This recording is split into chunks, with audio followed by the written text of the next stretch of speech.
Hello, mortals. Just a quick disclaimer before we begin. This is a vampire podcast, and as such, we'll be dealing with issues like drugs, alcohol, mental issues, violence, adult situations, death, and of course, blood. So, enjoy the show.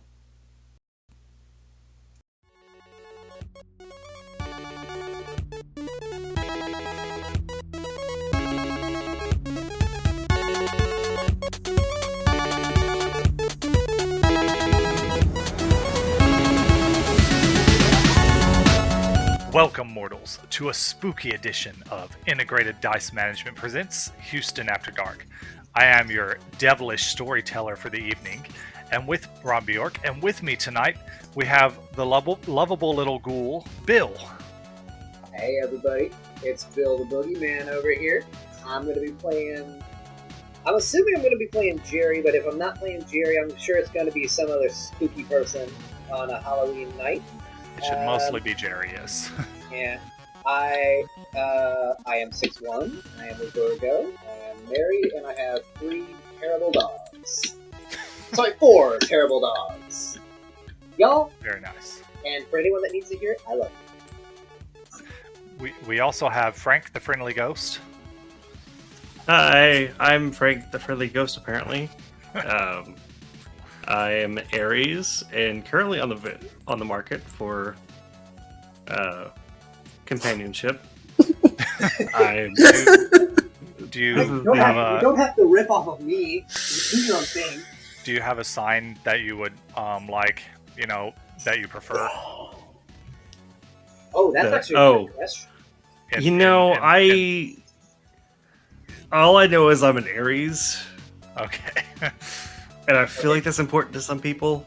Oh, I will say I went to the doctor and they told me that my testosterone is low, so that's a thing. Okay. So if you're looking for a beta male with low testosterone, I'm your guy. My God. You're not a Frank. You're not a you're an absolute alpha. Okay. Oh, God. No. That was good, Frank. Don't you make that noise, because this isn't Frank claiming he's an alpha. This is someone else claiming someone else is an alpha. That's perfectly okay. You're a good-looking man that is able to do a lot of things other people cannot do. Be proud of yourself, God damn it. I was prescribed some testosterone boost, natural body testosterone boosting supplements recently. So if you're looking for a guy with low testosterone, I might not be your guy for very long. And then we have the. Maybe I should have applied this to Frank with his pitch out there, but the horny little incubus Hayden.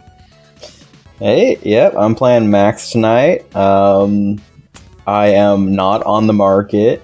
I am a member of the Church of Jesus Christ of Latter-day Saints. I don't believe in all that astrology stuff. But yeah. And then our fourth member is probably not going to be here tonight. I'd give it a 99% chance that he will not appear. But that would have been known as the sleep-deprived, sleep paralysis demon Jaden. All right. So tonight we'll be doing something a little different. This is probably a mostly non-canon, but maybe not. We'll see Halloween episode. And for those of you listening at home, the last episode you listened to was probably recorded sometime in 2020 or maybe 2021. This one was recorded on the day before Halloween in 2023. So there may be some characters you don't recognize. Maybe the players will have some extra abilities that they don't have in the main timeline. But don't worry, we'll try not to get into major spoiler territory. It's only been a couple weeks in game time anyway, in Worlds. Was it really 2020 last time we recorded? The last episode. In-game. Oh, canonically. Okay. If all goes well, I'm releasing this episode on October 31st, 2023. That's tomorrow. Yes. But if minor spoilers are a concern for you, it might be best to skip this episode and listen to it once you're caught up on Season 2 of Vampire, which will be out 16 years from now. But assuming you're ready for this thrilling edition of Houston After Dark, then come join us and enter the madhouse with me. We're going to skip the usual rundown of the date and trending on Twitter for this session, other than to say it is Halloween, the night sky is clear, and the moon above is full. If we were somewhere other than Houston, you might even see some stars up there. So, All right. wait, I'm confused. Get some more out. Is it Get some more of this out. 2023? In real life, it's 2023. In the game, we're still playing as if it was In 2020. the game, though. it's 2020, and we recorded our original episodes in 2020. No, we recorded them in 2021. So whatever. So I still have my testicle at this point. So sorry for my joke, guys. Well, that's a spoiler that they just got. So, You have to cut out its testicles again. This time from the podcast. Gotta cut the testicles. All right, and I'll have to go back through previous episodes and make sure to cut out all mention of your testicles, just in case. All right. The camera pans over to a large townhome in the depths of Houston, through the front door and up the stairs, under a closed door, and up into the air to hover over the slumbering form of Cole Stone. Cole. Oh shit, that's me. Yep.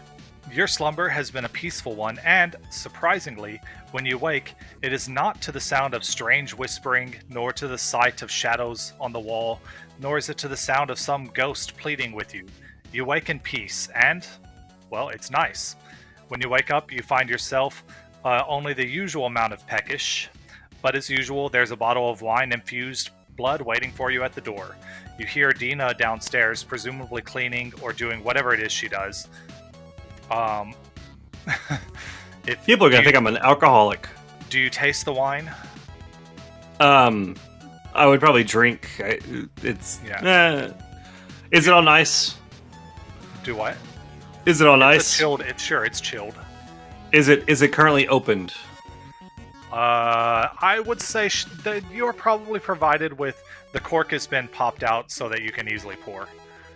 Okay, I take it and I swirl it and I give it one of them like sniffy wave things, and I'm like, and I see if it's ready to drink. The What do I roll? scent smells of blackberry and joy. I take a sip. The wine tastes good. It's mostly blood. Well, actually, the way blood wine works is the blood of a person who drank the wine. Basically, it's not actually wine because vampires can't get any nutrition from actual wine. So it's someone who got extremely drunk on this blackberry flavored wine, and the sense of joy you taste is they must have been very happy while doing it. How drunk would they have to be for the blood to taste like blackberries? Well, a vampire has a very sensitive palate. That is true. Yeah. I don't think blood will smell like vampires though. I mean, shit. Well, to other vampires, it might not taste much like blackberry, but you did take the thing to where you can eat stuff. So, yeah. So, do you want to do anything while you're up in your room? I would probably since this is the first time I've woken up in a while without hearing the whispers and shit, I would probably kind of just glance around, maybe go to the window and peer out a little bit, and then check underneath the table. Do you see no spirits in the room? At this point, they're like close friends, I feel like. Yeah, you see no spirits in the room, but when you peek out the window, you see the figure of Lauren, the witch, walking up to your door, and you are reminded, not that you could have forgotten, that you have a date with her tonight. I have a date! She chose the spot and apparently wants to take you to her favorite pizzeria. And the doorbell rings. To all those listening along at home, I haven't had a date in ages, so this is good for me. I probably call down to oh crap, Dina. Yeah. I call down to Dina. I'm like, hey, Dina, answer the door. Let her in, please. I'm going to freshen up, and then I'm gonna run to the bathroom and I brush my fangs or something. Okay. I mean, you probably still need to brush your teeth. The bacteria and stuff can still grow in there. You probably cannot get cavities or gum disease or anything, but you can definitely have bad breath. Okay, Question, I brush my teeth. I understand that certain things never change once you become a vampire and stuff. If you have gingivitis and active cavities and stuff, are you just in pain for the rest of your afterlife? No, I think stuff like that heals, Oh, but I'm not Like 100% sure. I think all general ailments heal. Yeah, like minor. You don't have more- cancer anymore, or you Yeah, don't have. more minor stuff like that heals. Like if you were missing an arm, your arm I don't think grows back. I'd have to check the rules, but I don't think it does. unless maybe you recently lost the arm and it was still bleeding when you got turned into a vampire, then you could heal it. But all right, skip Jaden. Jaden's family does something for Halloween. Now, leaving that happy family, the camera jumps over to the headquarters of IO, All-in-One Organic Health. And by headquarters, I mean the weird counseling place / house upstairs apartment that Jerry lives in, where Jerry is already awake and in his bedroom getting dressed. He's a bit nervous this night. Yesterday, he was contacted by an old friend, and they wanted to meet with him. They said they had something they wanted to talk to him about and want to meet him at Monticello Pizzeria. Bill, since you never answered the questions that I sent you, who was this old friend, and how does Jerry feel about this meeting? okay. So this old friend, it's just somebody I used to know. Okay, and Somebody I used to know. and wow. Seriously, like we embody multiple people sharing the same brain cell. So We do all share one brain cell. Yes. As often as we share one bed, I imagine we have to share the same brain cell. Who It's has it this Thursday, by the way? It's Like actually I could really. Well, it's actually really annoying because it takes forever for it to get to me on my turn. But no, so this person is actually one of my first investors. Like out of college, I knew him in college. He was one of my very first people that put money in for me to start my trade to try to help people and try to just try to be the best person I can be and try to help others do the same. And is he also the person that we discussed in our phone call?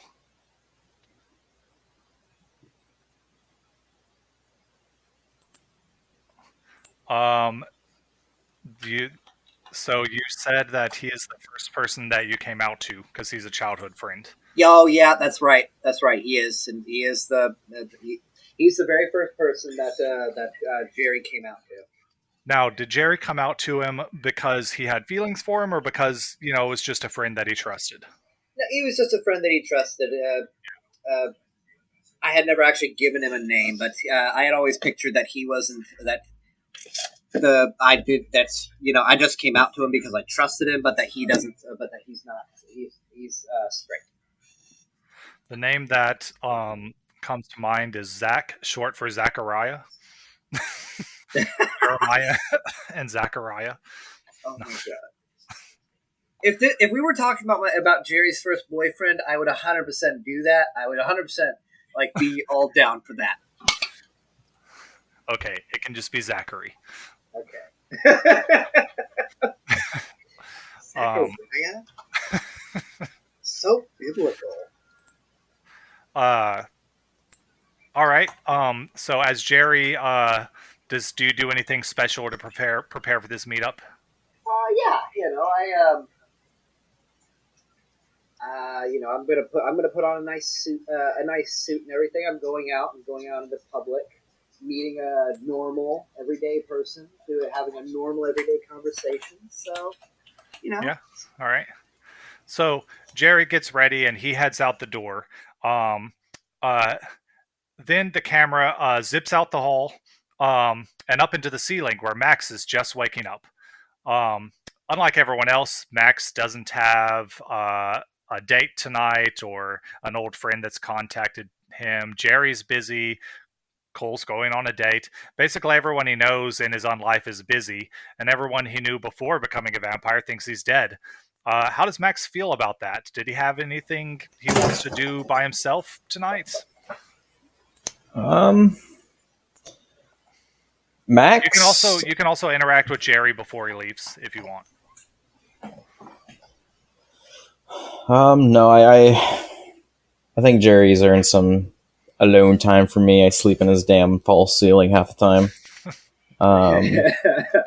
Well, just so you know, before he does go out, he is going to tap on the false ceiling and be like, "Max, I'm heading out. You need me to grab you anything on the way home?"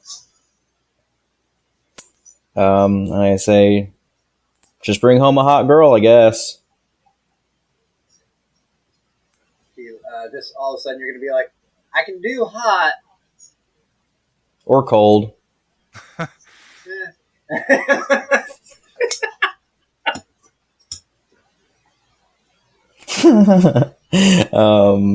No, but Max has been thinking a lot about Tiv. He's been very occupied with her whole court thing coming up. Right. So he's been thinking a lot about that, and that's pretty much what has been eating up his time. Well, a few minutes after Jerry leaves, there's a knock at the door. I look through the people. Okay. Outside the people, you are surprised to see your ex-wife, who beats on the door again and says, "Max, damn it, Max, I know you're in there, you bastard. Open the fucking door. I need your help. It's about Max Jr." I open the door and go, "Holy shit. What happened?" When you open the door, she says, "I fucking knew it. I knew you weren't dead, you son of a bitch. You just wanted to get out of your child support, didn't you? Well, guess what? Your child needs you now." So, real quick, Okay. Who the fuck names their kid their name and Junior? Okay, I don't know, Frank Jr. I fucking do, alright? He's the pride and joy of my entire life, and this bitch took him from me. the joke is I'm Frank Jr. Yeah. Oh.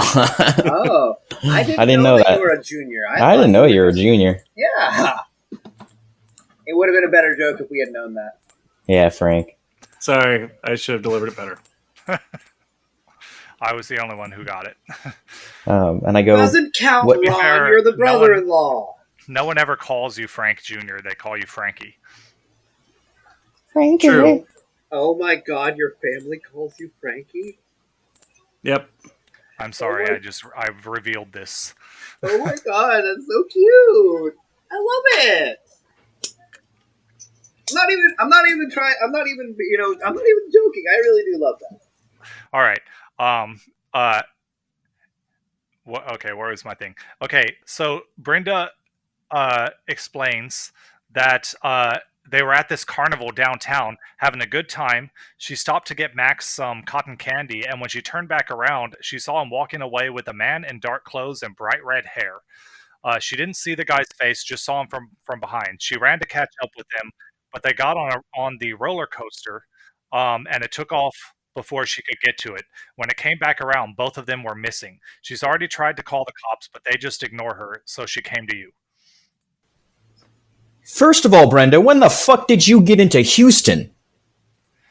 Listen, none of that matters. We've Oh, bullshit, none of that matters. It never matters when it... You know what? You've always been like this. Where is Brenda supposed to have been from? Or living? Las Vegas. Vegas. Okay. So she moved back to Vegas after she cheated on me and divorced me. I forgot you had a kid. Look, I didn't. We came here to fit when you she does the air quotes died to because Max wanted to go to your funeral.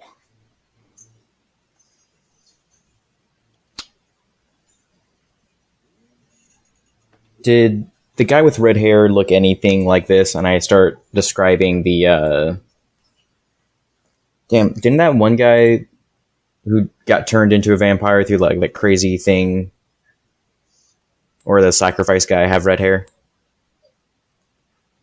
Sacrifice guy? Yeah, The guy who's the person Frank played. yeah. I mean, the fact that I don't automatically know the answer to this gives you some information, but I don't remember if he had Lawrence Bloodbane Williams. Did I make a picture? He's got a picture. He's got black hair. Oh, he has a picture, all right. Yeah. I thought he had blonde hair. That's right. No, He's sorry, I was thinking of Dexter. blonde hair.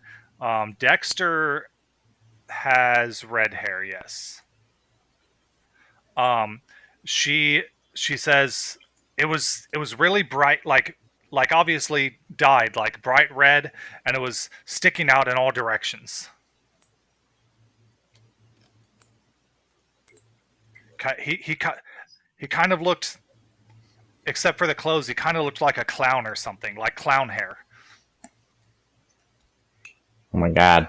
I mean, maybe he was a clown. Maybe that's why Max was comfortable going with him. But nobody at the carnival will help me. Okay, I guess. And the cops are ignoring me. Okay, I guess we're going to the carnival then. Hey, so you said her name was Brenda? Yeah. Great parenting, Brenda. It's an awkward drive to the carnival. She's got her car outside. She dodges any questions you have about how did she find you, those sort of things. If you ask those kind of questions, she dodges them and keeps saying none of that matters right now. We've got to find Max. The scene settles back onto Cole and Lauren, who are both enjoying a pizza. They ordered a medium, half of which has mushrooms, pineapple, pepperoni, cilantro, and bacon, and the other half is Cole's. Cole's, what's your pizza got on it? It's a meat lovers with mushrooms. That's it. It's just meat lovers with mushrooms. Meat lovers with mushrooms. Oh, meat lovers with mushrooms. Okay, I was like, you just got a mushroom pizza. You're both on your last slice of pizza, and Lauren says, after this, we should head over to that carnival we saw. What do you think? Oh, that would be awesome. I haven't been to a carnival in ages. Neither have I. Yeah, so you guys eat the pizza, and chow down on your pizza. As you get up to leave, Cole, give me a. Let's see. I need to pull up a character sheet so I can see what stats are. Been a while since we've played. Somebody's got some sound in the background. TV. Oh, that might be me. I have something playing in the background. Sorry. Of course you do. I have ADD. Don't touch me. An awareness plus wits. Is that better? Yeah. Yes. Okay. Awareness plus wits. Submit.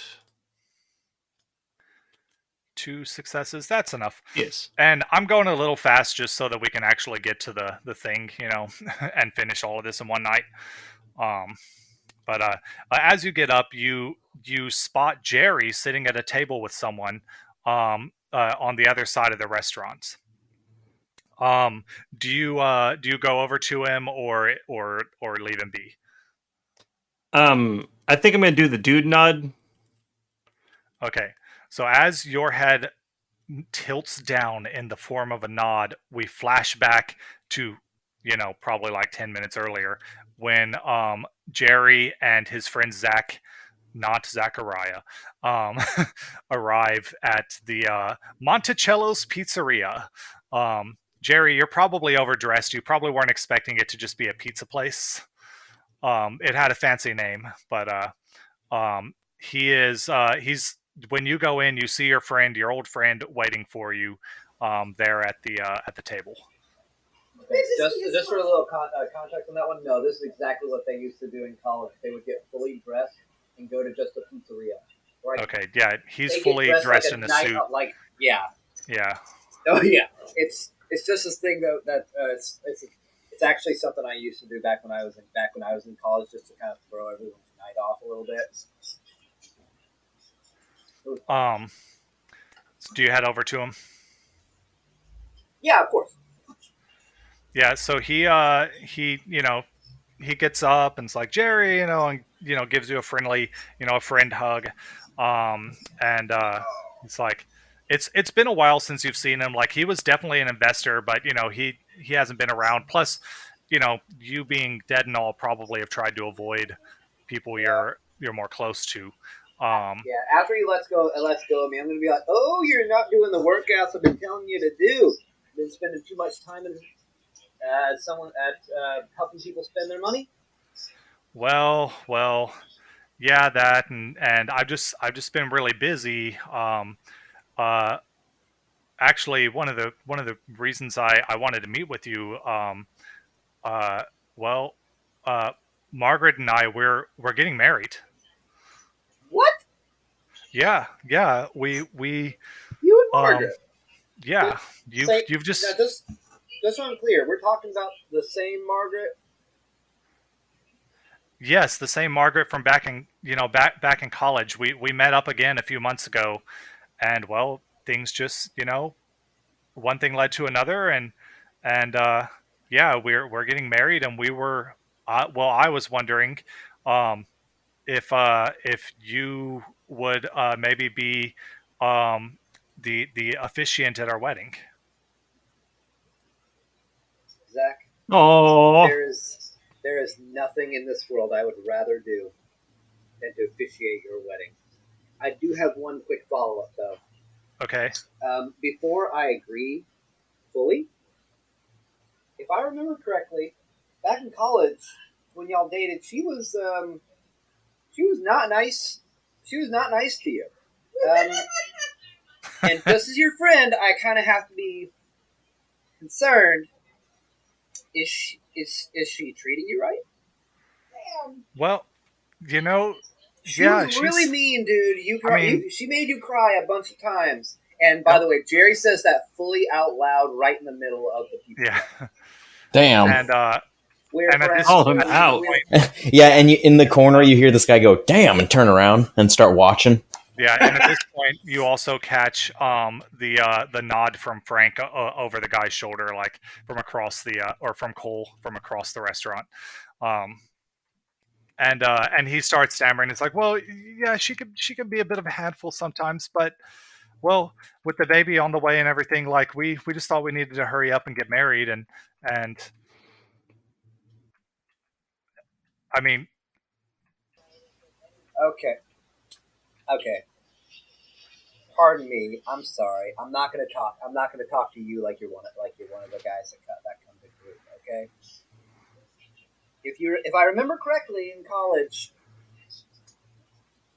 things ended because she sucker punched you in the face one night.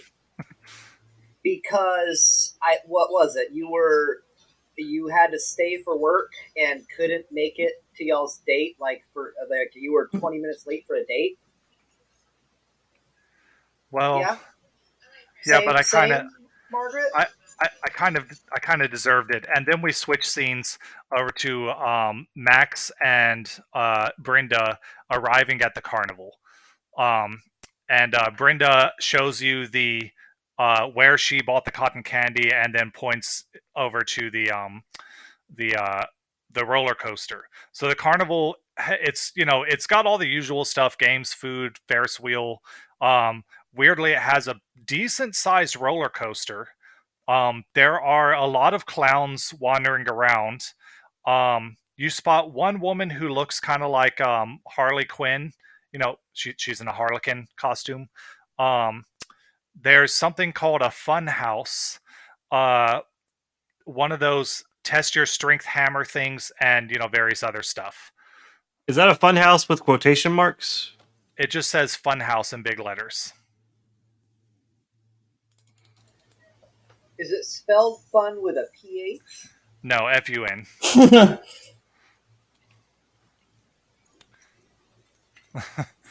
Is it? Wait, me? Well, this is Max right now.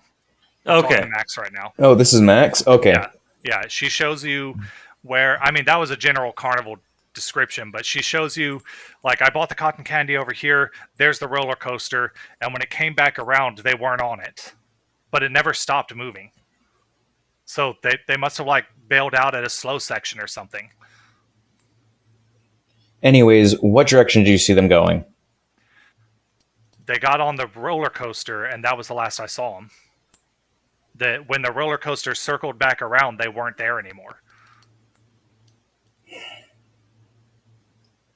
Okay. Yeah, so the roller coaster kind If of like, I does the was loopies and stuff like that, and then it goes around behind the fun house and circles around, um, and then eventually comes back to where it starts.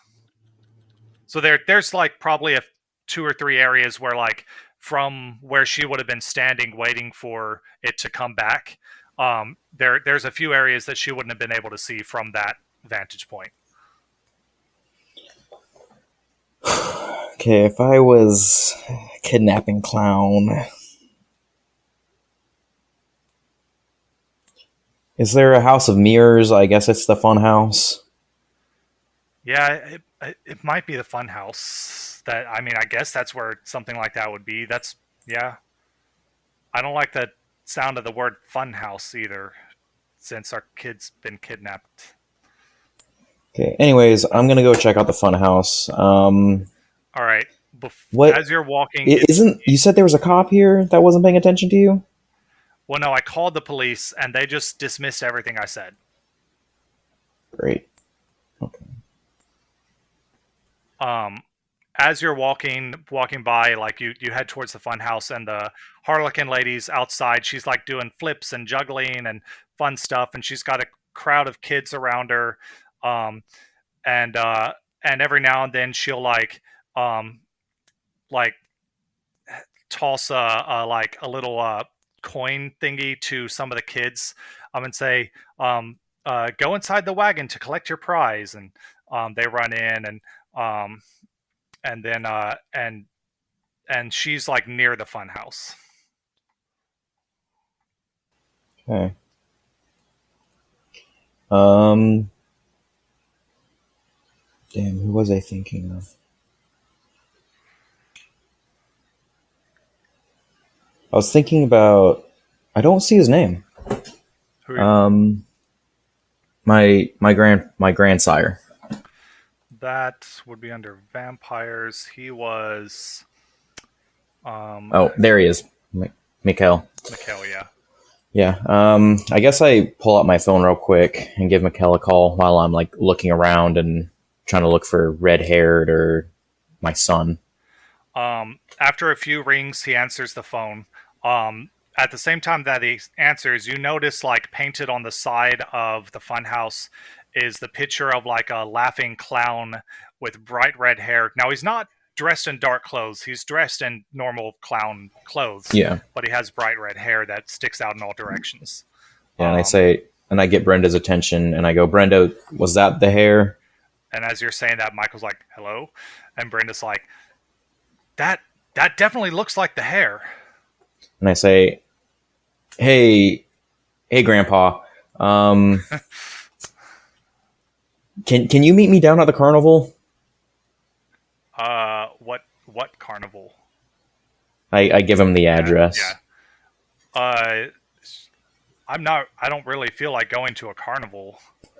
Long story short, apparently my ex-wife and kid ended up in Houston, and my kid has been supposedly kidnapped. Oh, kidnapped at this carnival. Yes. I'll be right there. And, he hangs up.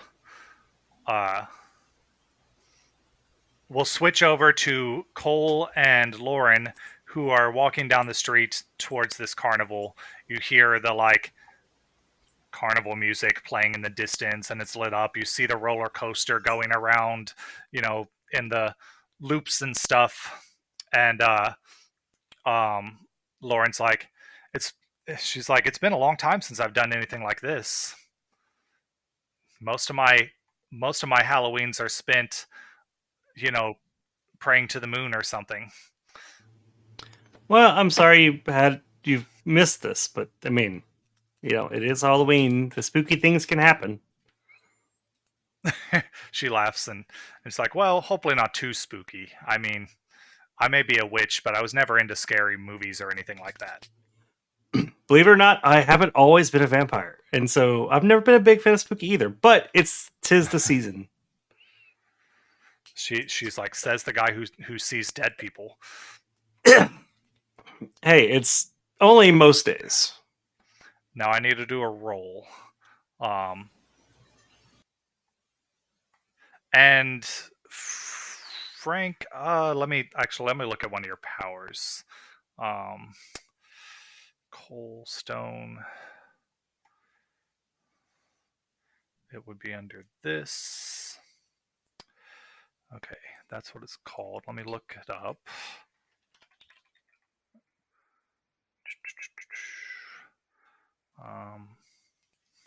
Ooh, can I? Handouts, disciplines. It's the level 2 power, I think. No, it's level 1. Just want to see if there's a role associated to this one power. Okay, there's not, but it's one that you have to activate. So, give me a wits plus or an occult plus wits, and she's rolling the same thing.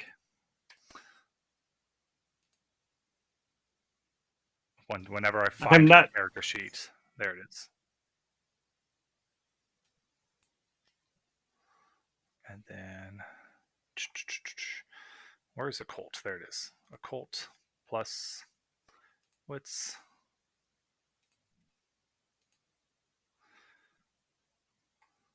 You got 2, or you got 3, and she got 1. Okay, even together, it wasn't enough for this. So you guys walk into the carnival. What do you think you would do first when you first get there? I wouldn't mind checking out the funnel cake. Okay, as that is the first thing I always like to check out whenever I enter a carnival. And you are now capable of eating them, and you don't have to purge until the end of the night. So yay! So yeah, she's like, hold on, let me give her a roll, because there are some weird people out there who have not had funnel cake. Oh, Nat 10, she's had lots. She's had it, and she loves it. Yeah, she's into funnel cake. So yeah, she gets her own funnel cake. She fucks that shit up. I think everybody remembers their very first funnel cake. Bro, I remember my funnel cake. Oh my god. I don't remember my first funnel cake, but I am so sorry for you. Yeah. I remember my last funnel cake, and it was fucking terrible. What? It was homemade. Okay, what did you fuck up? The oil temperature, probably. No, it was just old funnel cake mix. So you fucked up? No, I'm not the one who made it. Oh. Somebody. Okay. It was Nina. Nina made it. Okay. I'm just rolling something for you, just rather than. Oh wow. Okay. Well, you got a lot on that. So you guys are munching on your funnel cake and stuff, and you spot someone you recognize with a woman you don't recognize standing outside of a big building called the Fun House. And he's on the phone, and the woman looks frantic. What's this girl's name Max. again? You spot Max and Brenda, his ex-wife. You've never met Brenda. No, my girl's name. Lauren. I while we're both just face first in this funnel cake, look over and see that, and I kind of tap on her shoulder with my funnel cakey hands, and I point, and I'm like, "Hey, is that Max? I'm pretty sure that's Max." She kind of squints in his direction. She's like, "Oh, yeah, that is him. Do you want to say hi or something?" What's the chances that we both come here at the same time? Like, that seems so odd. We should totally go say hello. It's a carnival. It's a kind of a big carnival. I mean, there's a roller coaster. Yeah, let's go say hello. Okay. So you can go say hello. But as you're doing that, Jerry, we're back to the diner. You guys, or the pizzeria. You guys have been talking for a while, catching up on old stuff. He reveals that well, he did get back with Margaret, and it was maybe some crazy night of passion. But now there's a kid involved, and he, she's pregnant, and he feels like it's his duty to marry her. Yeah. Well, on the way out, Jerry is going to say, "Listen, dude, you were a rock for me in hard times. I'm absolutely going to do this for you, but only after I get to have that convo with her, dude. She's not going to leave you hung up like that again. I don't care. I do not care. So I'm going to be Groom's best dad, and I'm just going to warn her that she better not hurt you again like she did last time, physically or emotionally, dude. Because I don't like bringing this back up. That took weeks. You were messed up afterwards, and you don't deserve that. Yeah, I know, but it's different this time. I think it's going to be different. And then he's like, "Oh, look, a carnival. Let's stop talking about my bad decisions and go get some cotton candy or something." You're my best friend. I'm never going to let you forget your bad decisions, but okay. And so he goes and leads you to the carnival, and yeah, he's like, he gets some cotton candy, and it's like, man, it's been a long time. Yeah, I remember when we used to go to this, and then he kind of looks around and like looks at some of the like signs and stuff, and he's like, actually, I think this is exactly the carnival we went to as kids. Like, look, you remember that freaky looking clown? And he points to the clown on the side of the funhouse. Yeah. Didn't a kid go missing here back then? Not the year we came here, the year after when they came back. Yeah, I think I remember that. Something about that. Yeah, that was weird. They never found him either. Do you think it's the same carnival, or do you think they just recycled the old props? I mean, it's been a while. Like, whoever that clown was, he'd be old now. Yeah. But I guess, Ronald McDonald. Yeah, I guess they recycle Ronald McDonald with different actors, so, I mean. Do they?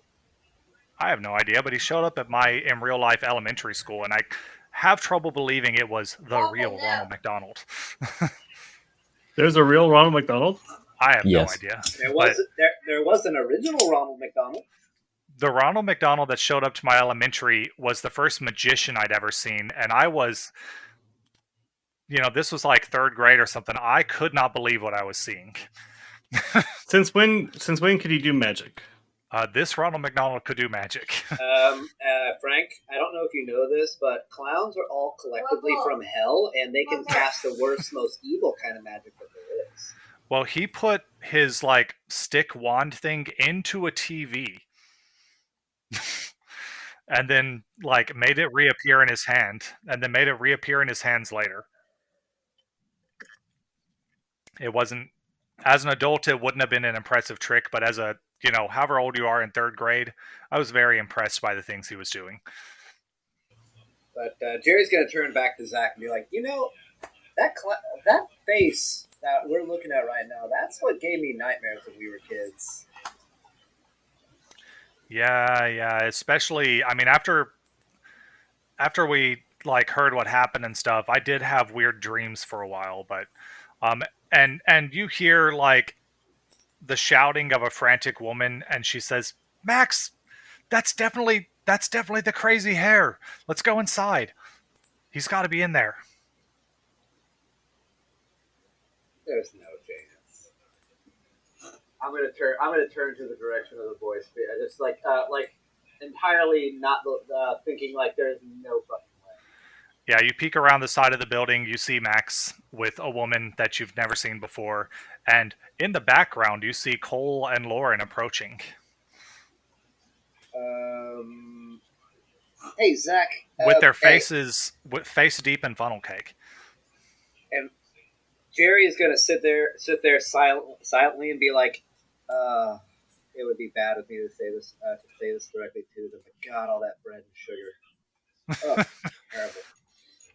Hey, Zach, sorry about that. I actually just saw some people from a branch office I work with. Looks like they might be having some trouble. Let's rain check this. But shoot me the date. I'll get my license. I will absolutely officiate for you. Well, hang on. You know, you got some friends in trouble. Let me at least see if I can help out. I don't know. This is probably going to be us going to a location and dealing with some private security types. I mean, you do know I'm sure you remember. I used to be a security guard while in college. I got this. Dude, the other kind of security. One of those guys is my IT guy. I might need to be going to a server area. Well, let me, just introduce me to your friends, man. Okay. I got it. You're talking about Margaret. I got to make sure you're hanging out with the right people. Excuse me? I always choose the best people to hang out with. Thank you very much. Jerry, your last boyfriend left you in ruins. It's in your backstory. Okay, I said I always hang out. I always hang out with the best people. I said nothing about my dating preferences, okay? And by the way... He peeks over your shoulder and he's like, I mean, that's a good-looking guy over there. I'm going to turn around. Wait, what? Max. I know Max is good-looking, but he's not on my menu, okay? Look. Just, let me meet your friends. I accidentally made a vampire joke. You accidentally made a vampire risque joke. Uh-huh. Just introduce me, and if it turns out it's something that's none of my business, then I'll head on. But I'm not ready to leave the carnival yet. All right. Maybe By the way, just so you know, I choose to hang out with the best people. I said nothing about who I date, and I have always had the respect for myself that if someone was to physically put their hands on me or make me feel small, they are not worth being in a relationship with me. He puts his arm. I was broken up into pieces because I thought what we had was something special, and it wasn't. He puts his arm around you in that friend way, and he's like, yeah. He's like, sure. Now let's go meet your other friends, and push leads you in their direction. And Max, Max, I'm over here. Yeah, as you hang up on the phone, you hear Jerry say that, and if you look, you'll also see Cole walking over with Lauren.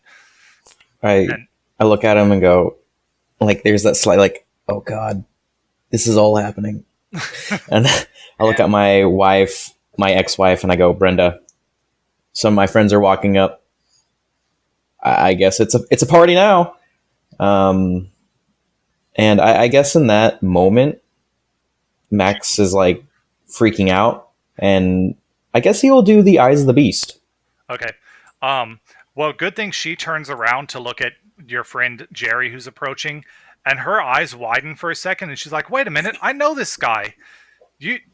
I've got your app, and she pulls it up on her phone. And you see you see me do Max does a giant grimace, oh fuck me. Jerry's gonna look back at him and be like, oh, ooh. Yeah. So Eyes of the Beast, your eyes turn red, and you can see perfectly in the dark. And I believe you might even have to do a hunger check.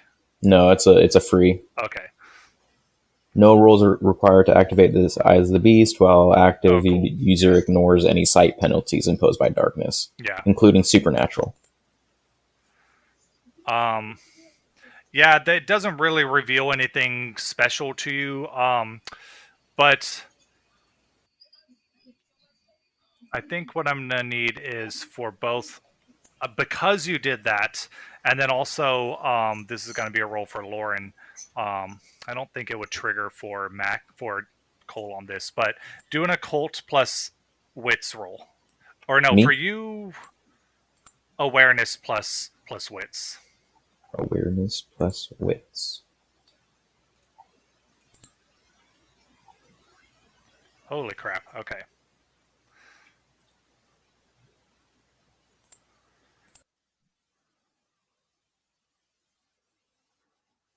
Okay. Eyes of the Beast don't reveal anything. As Cole, you and Lauren are walking up, she stutters in her step and slows to a halt. And you trail a few feet up in front of her before you notice that she stopped dead in her tracks. In front of me? Well, Yes. you two were walking together, and then she stops dead in her tracks, and it takes you half a second to notice. So you're a couple steps in front of her as she stops dead in her tracks. Okay. What's up? She well, this is Lauren. She looks around, nervously for a minute, and she's like, "There's something weird about this place. Do you see anything?" And then she takes a step towards you, and she's like, "Do you see anything?" I look around. Do I see anything? Do you activate your ghost side, or do you just look around? Well, oh, she said see. She's put an emphasis. Yeah, activate Yeah. the ghost sight. So when you look around, there are a lot of spirits wandering around this, carnival, which is just set up in a parking lot. There are a lot of spirits that they're portraying themselves as having been maimed, um,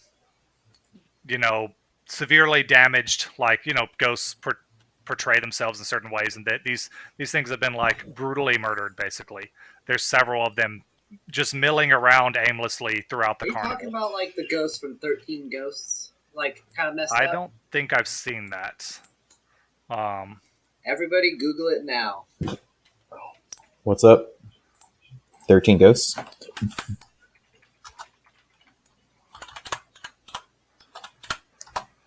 Well, I more mean ghosts. No, I more mean Oh, ghosts I haven't seen that, this movie.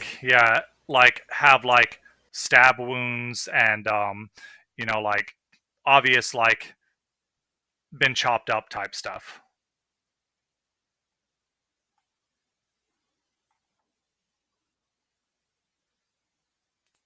Some of them might be bleeding out of their slit throats, or walking around missing an arm that's spurting blood out. Ghost blood, of course, that dissipates before it hits the ground. But things like that.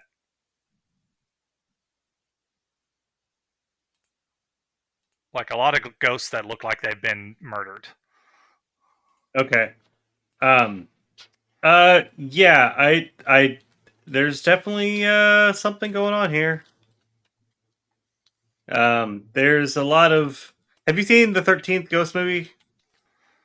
Well, they don't look like those ghosts from the pictures. They look vaguely like the 13 Ghost movie. Oh man, very, very vague, missing arms and legs and things. Yeah, I've seen it. If that's what's going on, I'm feeling some freaky shit here.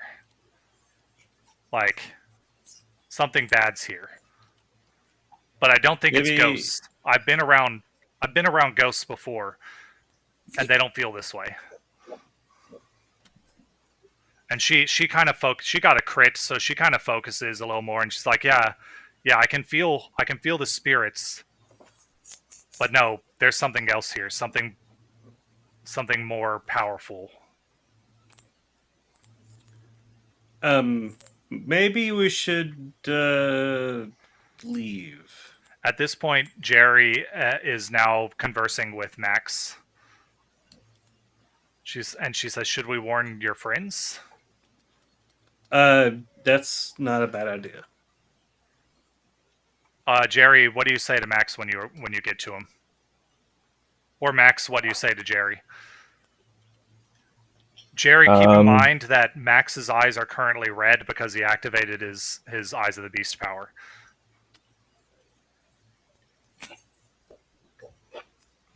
Yeah, but you saw his eyes turn red and start to glow. Yeah.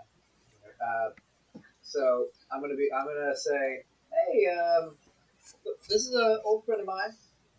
This I is need. Zach. Let me roll some dice real quick to see if old friend knows glowing red eyes. And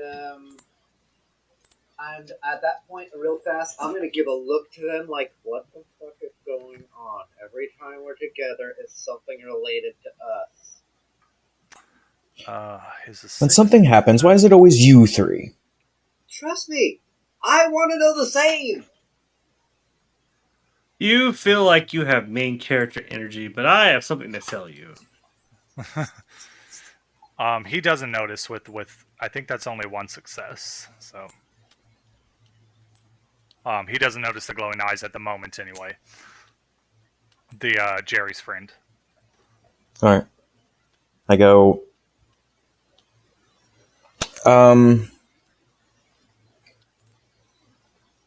So, long story short, Brenda showed up. My kid got taken by probably the clown into the Hall of Mirrors. And Frank, you hear this as you're walking up behind them. I quickly do a U-turn and pretend like I didn't know what was going on and leave. I mean, okay. Jerry's gonna reach back and grab him by the collar of his shirt. No. This is a problem. I can't Lauren do steps clowns. Forward. Lauren steps forward and says, you "What do you mean? serious? What do you mean a You clown?" can't do clowns and look at yourself in the mirror. Point taken. Lauren steps forward and says, "What do you mean your kid was taken by a clown?" Hey, Lauren, you're here too? Oh yeah, I'm here with Cole. Oh. Yeah, so if you remember correctly, when he sent us the list of things to answer, one of my things I'm scared of is clowns. Yeah, I do remember that. There's a woman. There's a woman nearby doing stunts and juggling and stuff, dressed as in a harlequin outfit. If you don't know what that Is she a sexy harlequin? Yes, certainly. Or creepy? She's a sexy Okay. one. Wait, it's Halloween. It's Halloween, isn't it? Yeah. Yes. She's not scared. She's and we're at a carnival. Oh hell no! I've been to a carnival on Halloween. Ain't none of those sexy clowns at the performance. They're all scary. And I go, yeah, my supposedly kid got taken, and cops are refusing to do anything about it. So I'm going to go look for him. And with that, Lauren glances at Brenda and then steps like close to you and grabs your arm for a second and says, there's something. She's like, there's something more going on here. Not normal. Not well. And then she steps back. Not that your kid getting taken is normal, but there's something more going on. I can feel I it. also want to grab Max's arm real fast, just to ask him real fast. Be like, Max, didn't we fake your death for your wife? I forgot about that. I rolled a 4 to see if I would have understand what she was implying, like if that was between Lauren and Frank's character. Assuming Cole. That she means something supernatural is going on here. Okay. And I look and go, well, yeah, probably. You're a witch, we're vampire. And like I'm saying this very hushed. I'm like, you're a witch, we're vampires. It's always something fucked up. And Brenda's like, okay. Can we stop with the friend huddle? We need to find Max Jr. He's probably in there. And she points to the funhouse. And I look at Lauren and I say, I noticed the way you looked at her. Is there something off too? Lauren shakes her head and says, no, she's fine. But doesn't, like, she's not trying to get into details with two regular people here. So, on also asking Max that question, Jerry's actually gonna walk up to one of the clown performers. Okay. And did they Hayden? Did y'all give? Did you and Lauren? No, it wasn't Lauren. Brenda. Did you and Brenda give a description of the clown that she saw taken? Was it a clown? She saw It was a someone person with the red curly hair that's up on that side of the wall and in dark clothes. Anyways, we should really be getting inside. Inside where? Yeah, Brenda's already going inside. I'm gonna grab that nearby clown, one of the performers, and be like, "Hey, y'all got a clown here that looks like that horrid-looking giant clown there?" And I'm actually going to use. I am going to use mesmerize. Okay. Let me double check exactly what all that does. I can issue complex commands, so basically, I'm demanding an answer, true answer to my question. Well, normally the clown would have tried to do some sort of, like make a joke or make you laugh or whatever. But because he's now mesmerized, he glances over at the clown on the wall and says, "Oh, well, that's there's he's actually he's not alive anymore. That he was around for a long time as kind of uh the mascot of this carnival, but he died a couple decades ago probably. But that's Happy Jack there. Happy Jack the clown. Happy Jack's back. Oh, I knew it. I had suspected. And this is when I text Mikhail and I tell him that we're going inside the House of Mirrors or the Fun House. Okay. Frank, okay, are you playing with a fidget spinner or something? No. Or someone's playing with something clicky. That's not me. Oh, okay.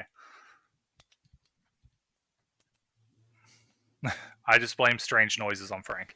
But it usually is me. This time it was not me.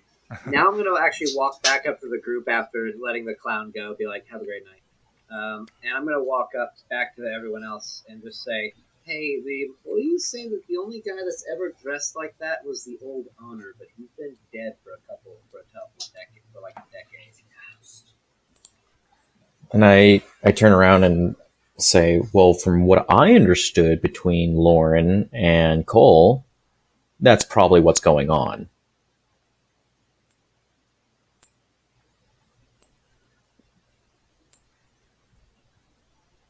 All right, let's go to the funhouse. And then I say, Brenda, slow the hell down and wait for me. So Bill and Cole, go ahead and give me awareness plus wits rolls. Okay. Or Bill and Frank, Jerry and Cole. Awareness plus wits. Yeah.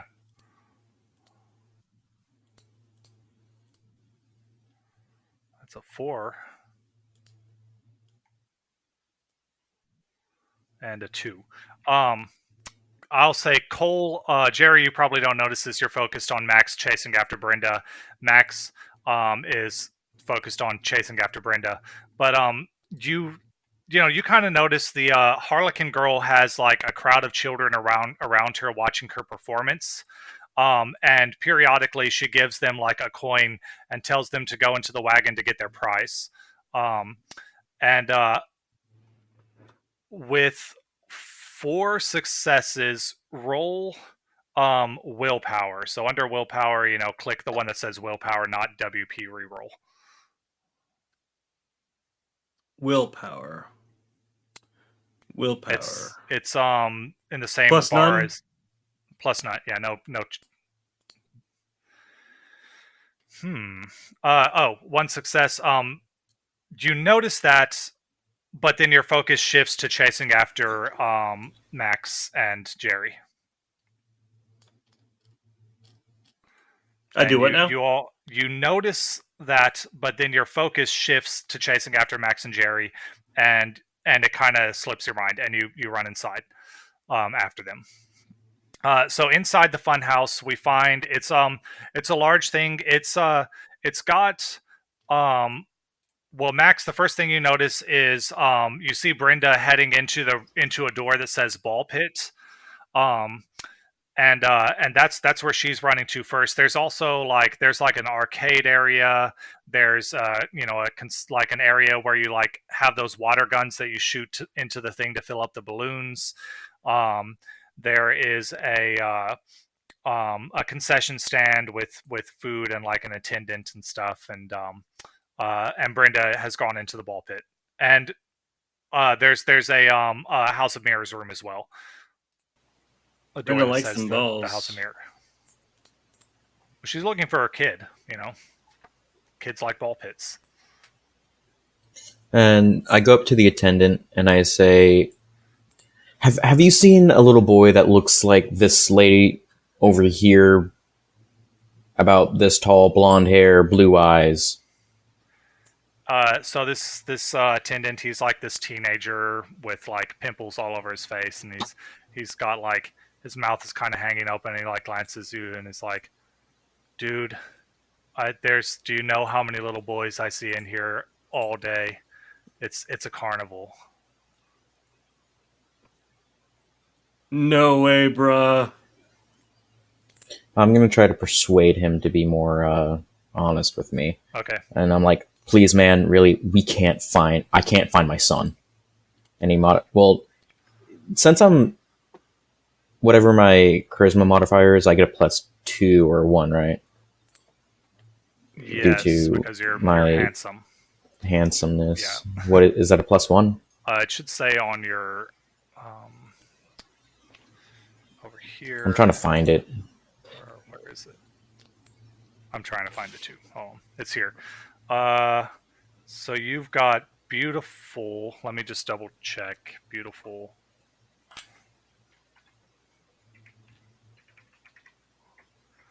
Beautiful. It costs 2 points, but it might give you more than 2, or it might only give you 1. 1 extra dice to social rolls. Yeah. All right. Because you're a good-looking man. Oh. Messy critical. So you like reach over the counter, grab this guy, by the throat and pull him to, and he's like, "Where the fuck is my son?" And the guy's like, he's like, "Don't hurt me, man." He glances at you, glances over, well, Brenda's inside the ball pit now, but it's like, you said he kind of looks like you? Looks like her, dumbass.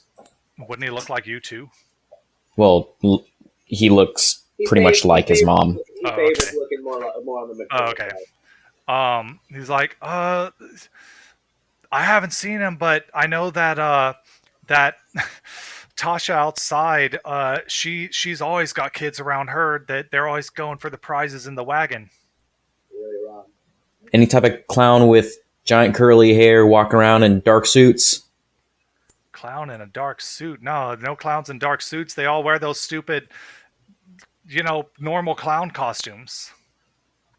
Okay, cool, thank you. And I let his throat go and kind of not rudely shove him away, but drop him basically. Well, you would, because of the messy critical, you probably rudely shove him away. Oh yeah, dropping him works too, but he stumbles back and he's like puts up back in 5 minutes sign and disappears into the back. He just went to go roll the biggest, fattest doobie that there is. This week the night. Yeah, and I at this point, Brenda comes back out of the ball pit and sees you and comes over and he's like, "Well, he's like, I thought he always loves going in the ball pits, but he wasn't in there." Yeah, well, so did you. Anyways. Oh shit! And I. That, by the way, and I say, that was Bill and Jerry that both said that at the same time. Oh shit! And I say, kid said, apparently there's some lady out there that always has kids around her. if he's not in here, then might as well check that out. Okay. And Frank, if Cole is nearby, this would trigger his memory of the lady outside. Mentioning her would trigger your memory of what you saw. Oh, I saw children go inside the prize trailer. The prize trailer? That sounds so M-wordy. Uh-huh. There's clowns. I can't help. Hey, you're My- good. You're good, Cole. You're good. It's okay. Hey, Jerry, can you do your therapy thing and make him stop being afraid of clowns? Getting rid of a phobia takes a lot of work. And while you're saying this, he's doing the hand talking thing. Canonically, I walking like out. the idea of remaining being afraid of clowns. You can be afraid of whatever you want, but just for right now. Is the Harlequin technically a clown? I don't.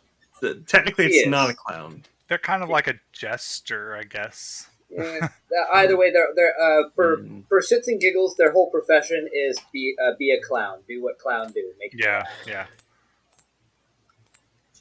So, essentially. Comic servant later became a faithful valet involved in amorous exploits and ultimately evolved into a clown-like figure. It's clown-like. Yeah. So I'm going back Can you out. come back with me? Oh, okay. I'll go with you to go to the prize trailer. Okay. So, Lauren's gonna follow. Zach has also been following. He's just looking around, trying to help. Yeah. Hi, He's trying friend to help, Zach. How are you? Well, not how I was expecting to spend my night, but there's a missing child, so I'm all in. All right. Well, let's hope we can get to the bottom of this quickly. To the prize trailer. So you guys start heading towards. Same shit. You start heading towards the prize trailer. Which one of you is going to be the first to get there? Probably me, since Yeah. I was the first one to head out. So, Yeah, I'm as you behind. approach, do you approach the lady or the trailer? I approached the trailer. Okay. As you approach the trailer, the lady flips over the children and lands in front of you, and she's like, "Where are you going, little boy? You can't enter the trailer without a prize token." I scream quietly when I see her start flipping children. No, she flips over the children. Yeah, she flipped the children Not over. much better. She jumps over the children and lands in front of you, like an acrobat. I guess I'm gonna do a. Was that an unhuman jump? It was impressive. It was impressive. All right. We're So vampires, doable by someone who's in the circus. Yes. Okay. Nice. Once again, I'm gonna roll persuasion plus charisma to be Athletics. to say my child's missing and I'm just trying to find him. If he's anything like his mom, he has sticky fingers. Ooh! Again, Jerry. The Harlequin lady looks over all of you, and she says, "Well, the prize trailer. Well, yeah, okay. You can check for your kids, but you'll need a token." And she hands you a token. And she passes out tokens to anyone who wants to go in the prize trailer. Did we leave Brenda back in the Brenda's funhouse? coming. Yeah, Brenda's coming. Okay. She's there. And this is when I'm. Oh, okay. Has Mikhail gotten here yet? Let me see. Who is Mikhail? My grandfather. His grandson. Why is he coming? No, Because I called him. He's not there yet. Oh. Oh, your sire. Gotcha.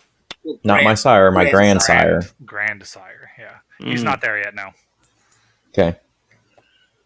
I text him once again and say, "Not in the funhouse." Was it just the going- ball pit and the balloon thing in the funhouse? There was a ball pit, the balloon water gun game, a house of mirrors, a arcade, and the concession area. Jerry's actually gonna before she leaves. Jerry's gonna turn to Brenda and be like, "Brenda, what ride did you say they were getting on just before they disappeared?" It was the roller coaster. They got on the roller coaster. It went around, and when it came back around, they weren't there. Everybody else was there, but they weren't.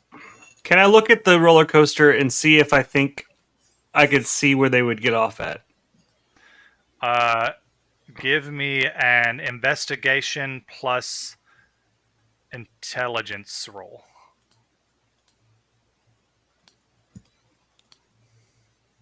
Damn. You are too distracted by the clowns. Yeah, to really investigate. Yeah. This makes too much sense. I'm gonna go over. I and look- do this. I look up- I've kind of been staying near Cole ever since I realized that. Oh no, this is not the time or place. I look up at the roller coaster, and then a clown walks past, and I'm like, hey. Well, maybe it's more that she offers you one of the prize tokens. That works. Yeah. I kind of like hesitantly reach out and like grab it. Once you have a prize token, anyone who has a prize token, she gets out of their way. So, Max, if you take the prize token, she will stop blocking you, and you can run right in. Yeah, I take the token, but I wait for Yeah, Brenda. Brenda also grabs a token. Jerry grabbed the token as well. And so will Lauren and Zach. And They're like, as, well, Jerry's grabbing the token, he's also going to turn to the lady and be like, "Does that roller coaster make any stops? Does it just loop around?" Stops? Well, no. Roller coaster, I mean, unless you count, like, when it slows down at the top of the like, right before the big drop. How long does it slow down for? I don't think it actually comes to a stop. Where did you guys want your prize or not? Or well, did you want to look in there or not? Yes, I'm taking. Yeah, God damn it, Max, I'm right behind you. All right. So when you enter the trailer itself, most of it is pretty nondescript. It's got like some clown props and makeup and stuff like that, and a mirror with like a chair in front of it with a bunch of like, clown makeup scattered out. And then on the, like, in the back of the trailer, there's a door that says prizes downstairs. It's a trailer. How is our downstairs? That's just what the door says. It's a closed door. And this is when you see Max go for his back and pull out, his piece and look to see if it's chambered, and then continues to walk towards the door. Okay. Lauren, as she enters the trailer, her eyes focus on the door, and she says, there's something up with that door. That's not a normal door. And that's when I hold up the gun and go, I know. All right. Is everyone else getting in the trailer? Is the lady still there, or did she walk away? She went back to entertaining for the kids if no one else is interacting with her. Yes, then I go inside. Okay.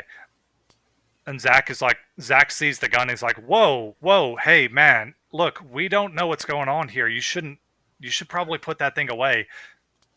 Someone might call the police. Jerry's going to turn to me like, "It's okay, Zach." Then Jerry's going to turn back to Max and going to be like, "Are those hollow point?" You know it. Well done. All right, you reach the door. And like right before then, I'm like, Lauren, how did you mean something's off? Like teleportation off, or like it just feels wrong. Like magic wrong? My powers aren't that descriptive, specific without doing like rituals, but it feels wrong. Yes, magic wrong. And then that's when I do like a sarcastic chuckle, and I say, "I thought you were supposed to be our hot girl, or Cole's hot witch girlfriend who just knew everything." Listen, you've seen Stranger Things, assuming it was out during this year. Their witch girl couldn't just know things all of a sudden. She was always vague. Magic is Okay. vague most of the time. Okay. Yeah, I mean, I guess I open up the door. So you open the door, and there is a stairwell, impossibly descending down into the ground. From what you saw outside of the trailer, there were no stairs coming out of the trailer or anything like that, and the trailer was, raised off the ground. So already this is odd. The stairs go down about 60 feet and then level off. Yeah, and it's dark, but it's lit by like just like dim but like fun colored lights, I guess. Like greens and blues and reds and stuff like that are kind of like flickering. What do you do? I start descending. Sorry, I was reading one of my abilities. Okay, you start descending. Does anyone else go down the stairs, or what's everyone else doing? Jerry's going down the stairs. Okay. You get to the bottom of the stairwell. It levels off. I'm dragging Cole with me. All right.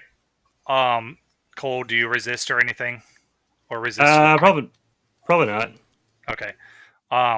Yeah, Jerry.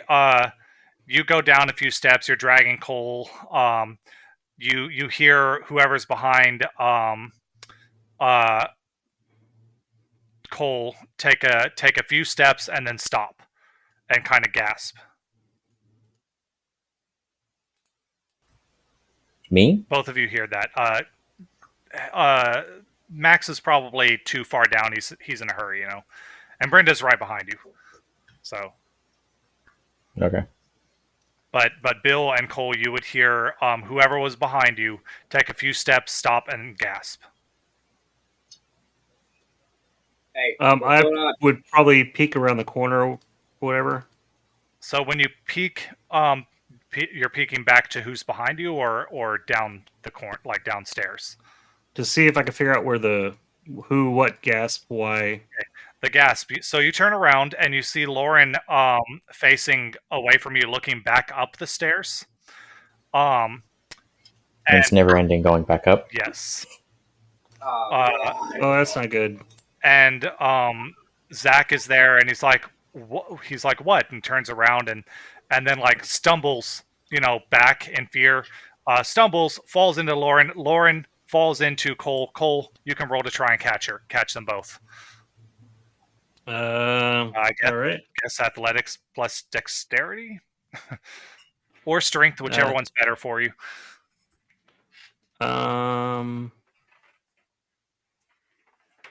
Dex. Yeah, you catch Lauren, and then there's also you kind of like grunt as also Zach falls into Lauren, and the weight of both of them hit you, but you manage to catch them and steady yourself enough to where you don't also fall down. He just stumbled out of surprise of seeing an endless stairway above him. And it's like, what wasn't there what the heck 2 seconds ago. What is happening? Where's the door? I took one step. What's going on? I don't understand. Which one is this? And this is Zach saying all that. Be like, okay, Zach, I'm not 100% sure what's going on, but as far as we know, this is still the last direction we saw where the kid went. We'll figure everything else out later. And it's like, but he starts running up the stairs, and he runs for a little while before he stops, and it's like, this is impossible. Now, what do we see when he does that? You see is him it like going up the stairs. Mario 64?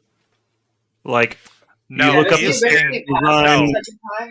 No, he gets further away from you. Like, he runs in the time that he spent running, that's how far he gets away from you. Like, he is going up. I'm gonna shout behind him, Zach, I don't think it's gonna work like that. Yeah, honestly, he doesn't go for long. He stops. It's probably gonna be best if we just move forward and don't think about it too much. He turns around. It's like, what the hell is in that cotton candy? Meth. Nothing that you should put into your body. Let's go. He starts walking down the stairs, and Lauren pulls out she actually pulls out a dagger, and starts whispering something over it as she's following you guys down the stairs. I guess I should roll.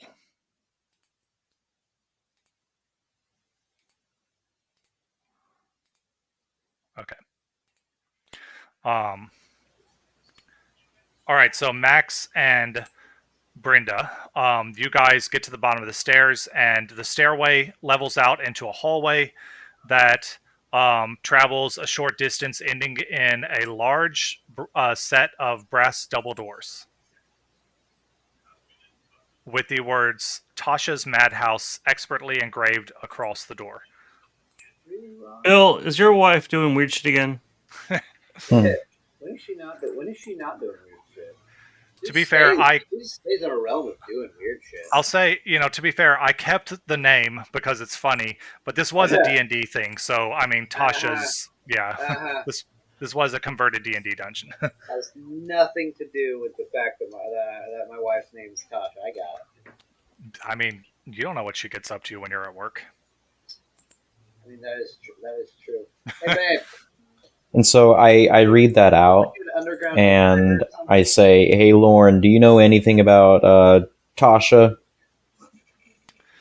Let's see. You can also. I will. Yeah, I'm gonna roll occult with intelligence. Yeah. Damn it.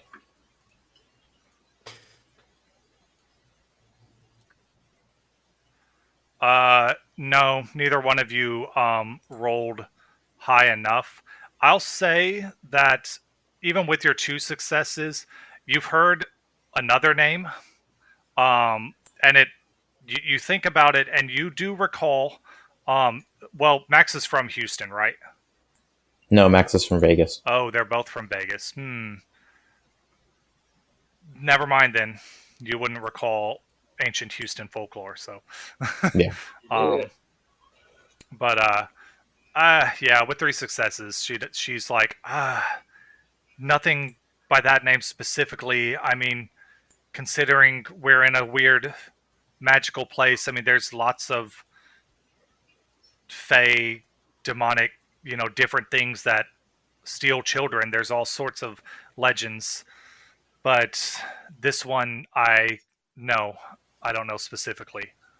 And this is when I pull out my phone again and just check it. Do I have cell reception? You do not have cell reception. You do see the last. Well, what kind of phone do you have? It's a burner flip phone. Oh, right. Okay, it wouldn't show you any of the delivered or anything like that. Yeah, he didn't respond.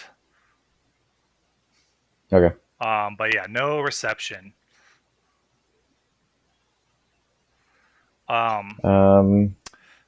What was I about to say? Yeah. I put my hand on the doorknob and begin to pull it open. Yeah.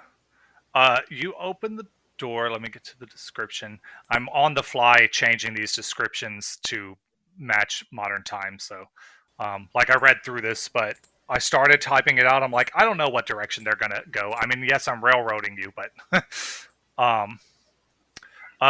the door opens easily, swinging inward, and quietly opening to a room with 3 small tables in the center. A wooden chair rests on either side of each table. 2 of the tables are currently occupied. There's it's like a normal looking human. There's a man sitting across from a androgynous person wearing basically a solid, like a mask that is just like a solid white disc. No eye hole. Well, yeah, no eye holes or anything. Just like almost like a bowl over their face. A white mask, oval mask over their face. And his eyes are closed, and an expression of joy fills his face. The hands and fingers of the masked person chaotically dance through the air as if they were weaving the air itself, although you don't see air being weaved. The other chair is occupied by an older woman who is not in the same state of rapture that the guy is, but the person sitting across from them is also waving their hands about. A short woman walks up to you, wearing the same kind of mask, a featureless white mask, and she holds up a book and a writing implement, and you see in the book like a list of basically just names, and it's like a sign-in book. And she's like, "Please sign in, and we'll get you processed and figure out which experience is going to be best for you."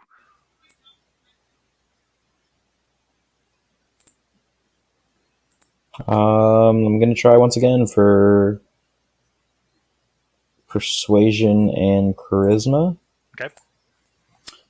Saying, I'm just looking for my son while like trying to like not have it obvious that I have my gun out. Yeah. I'm like, well, considering that where I am, I don't give a shit anymore. Yeah. I say, I'm just trying to find my son. Do you know where he is? Oh, your son, he would have gone through, hold on, let me double check.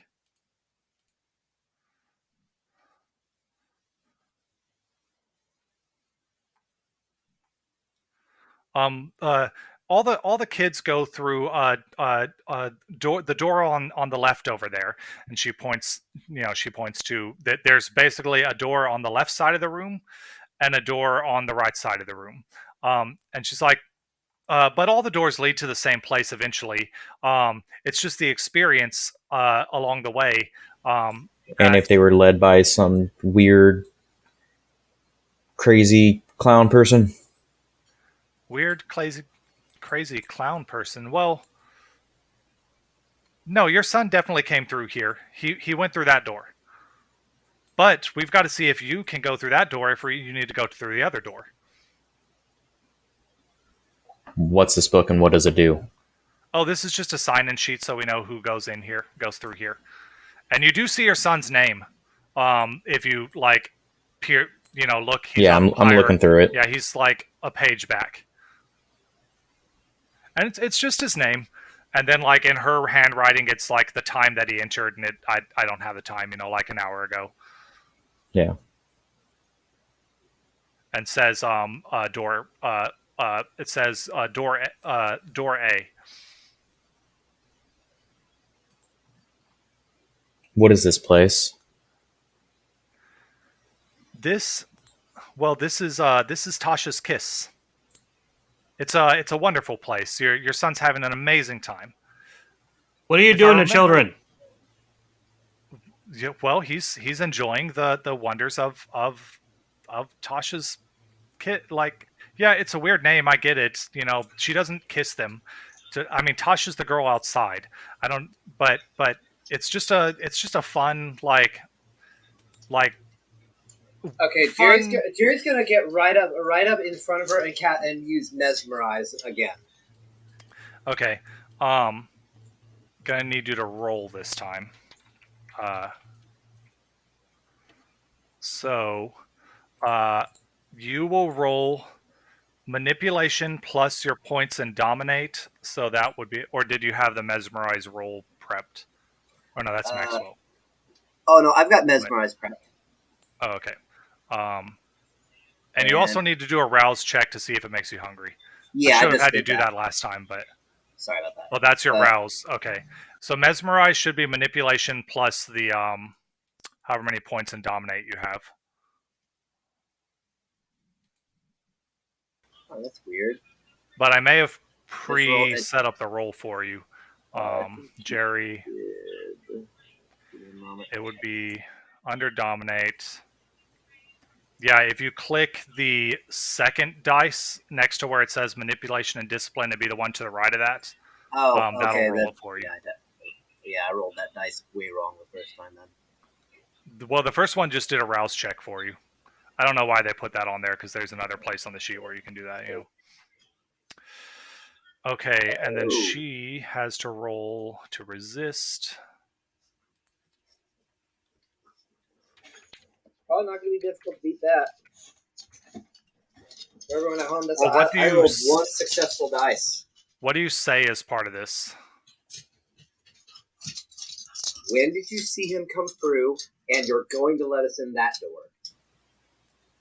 She glances at the book and says, "Oh, he was here at, we'll say, 5:35."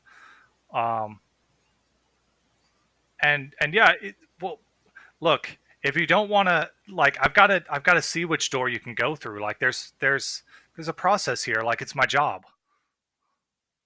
I think that we can go through whatever door this man's kid went through. Well, no, if you don't want to go through the process, you go through that door over there, and she points to the door to the right, door B. So what do I got to roll to see if I hold it together enough to not just go screaming through the door she just pointed to? Well, these people don't look like clowns. Okay, then I just go screaming through the door she just pointed to. Okay. We'll say what happens after we figure out what everyone's door is. So you run through that door. No one stops you, since you're going through the one she pointed to, door B. That's if you don't want to take the test. You go through door B. Wait, there was a test? Yes, you have to sign the book. Well, you sign the book, and then the next after you sign the book, you sit down and we do a quick little, like, it's like a test, and we figure out if you go to door A or door B, and that's what tailors your experience. But kids almost always go to door A. And then go screaming through the door she pointed to. Oh, okay. Well, yeah, she doesn't stop you. Screaming? Yes, You go screaming through door B. And then I look at Lauren and go, By pointed to, you mean the door that she said she's not going to stop you to go through, right? Yes. Okay, yeah. So you go through that door, and we'll describe after we figure out what everyone else is doing. I look at Lauren, I'm like, that's your boy. And then I calmly signed my name and then went screaming through the door. Yeah, and I sign my name and sit down ready to take a test. Okay. The two people who are in front of you, the man who looked happy goes to door A, the older woman goes to door B. The three of you sit down. Lauren looks at door B, but then signs her name, and Zach is like, I guess, except for that guy, I guess if everyone else is doing it, I'll sign my name too. I look at Brenda. Oh, Brenda, she's like, well, I'll go to the, no, she signs her name. She's like, this is bullshit, but she signs her name.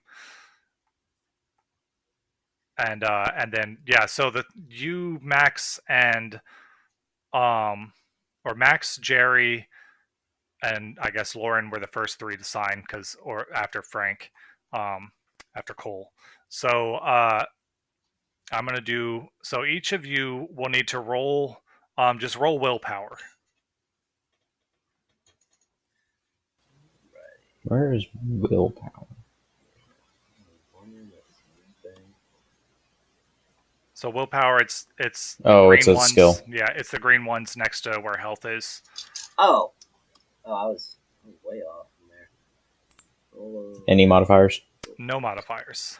I've just modified the difficulty based on the fact that you're vampires. Damn it! Why am I rolling like shit?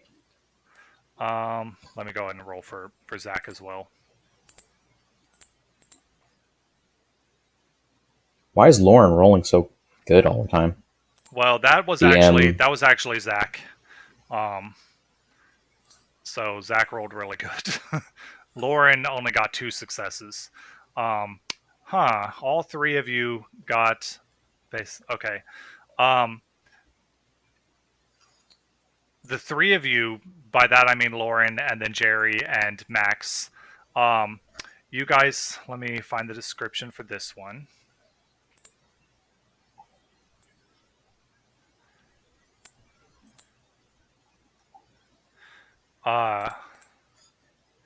So the three of you are actually overcome with a feeling of joy, love, and happiness. Your worries about Max Jr. fade away. I didn't roll for Brenda. Let me see what Brenda gets. Brenda has a character sheet. Zach doesn't. So, humans. Brenda. I'm gonna laugh if she rolls good too. She's not going to though. Unless she gets a crit, she actually can't input value. The value's right there. Whatever. Wait, I think I might have messed her roll up. Oh yeah, no, okay. 0 successes. All right then. The three, so Lauren, Jerry, Max, and Brenda are all overcome with joy, love, and happiness. You, your worries about Max fade, and you do not resist as you go into door A. They're like, and right this way. Zach, however, succeeded the willpower roll and goes through door B. So we're gonna start with door B. So Cole, you run through this door first. As soon as you step through the door, you start falling. And you are falling for several minutes. I just continue to scream. Yeah, you scream, you fall. When you hit the ground, you don't hit as hard as you think you should. You only take 1 superficial damage when you hit the ground. So on your health, just 1 slash. Turn one of the boxes into a slash. All right. As you get up and look around, you find yourself. Let me find this. Just the description of this room. It was here. You find yourself in what appears to be a house of mirrors. A winding maze of mirrors along the room creates an uneasy feeling. Your reflections looking back at you, matching your movement. And there's just mirrors, so you see, thousands of yourself reflected throughout this place. For a while, and then like a minute, a few seconds later, another person thuds into the ground, and Zach hits the ground next to you. And now you also see his reflections in the mirrors. Hey, Zach. What the fuck just happened? I have no idea. You tell me. I was falling and screaming. He like looks up, looking for the door that you fell through, but above is only it's just a dark void. There is no visible light source in this room, and yet it's as if the light comes like it's not bright, but it's bright enough that you can see your reflections and stuff, and the light seems to be coming from everywhere and nowhere all at once. Okay.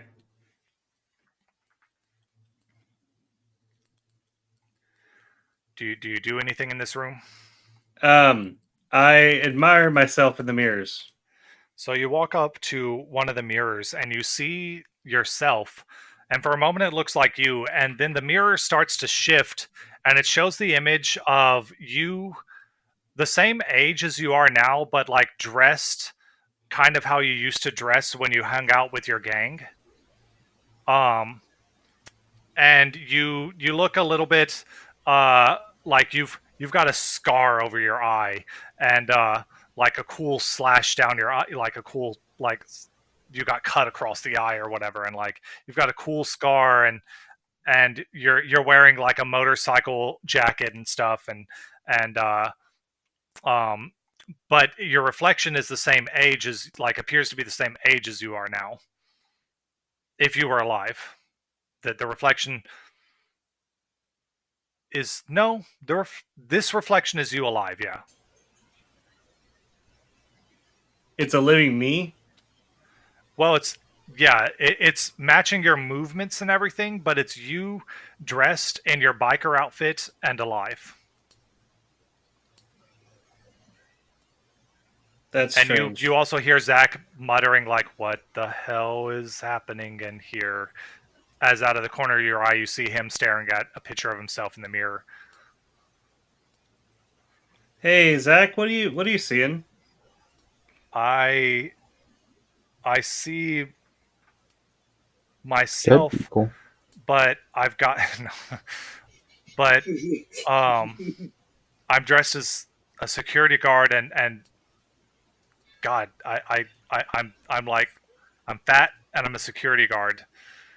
No, wait, does that say uh the Galleria? Oh my God, I'm a mall cop. What the heck? Did you ever have aspirations to be a mall cop? No, but I used to be a security guard at the college. And Zach gets flashbacks to when he would always slack off in his studies, and Jerry would always be like, "If you're not careful, you're going to end up working security at a mall." He like stumbles back from it and he's like, this is just weird, and turns to another mirror and like lets out a gasp and goes and like moves close to the mirror, and he's like, what the heck? And he's just studying himself in the mirror and like,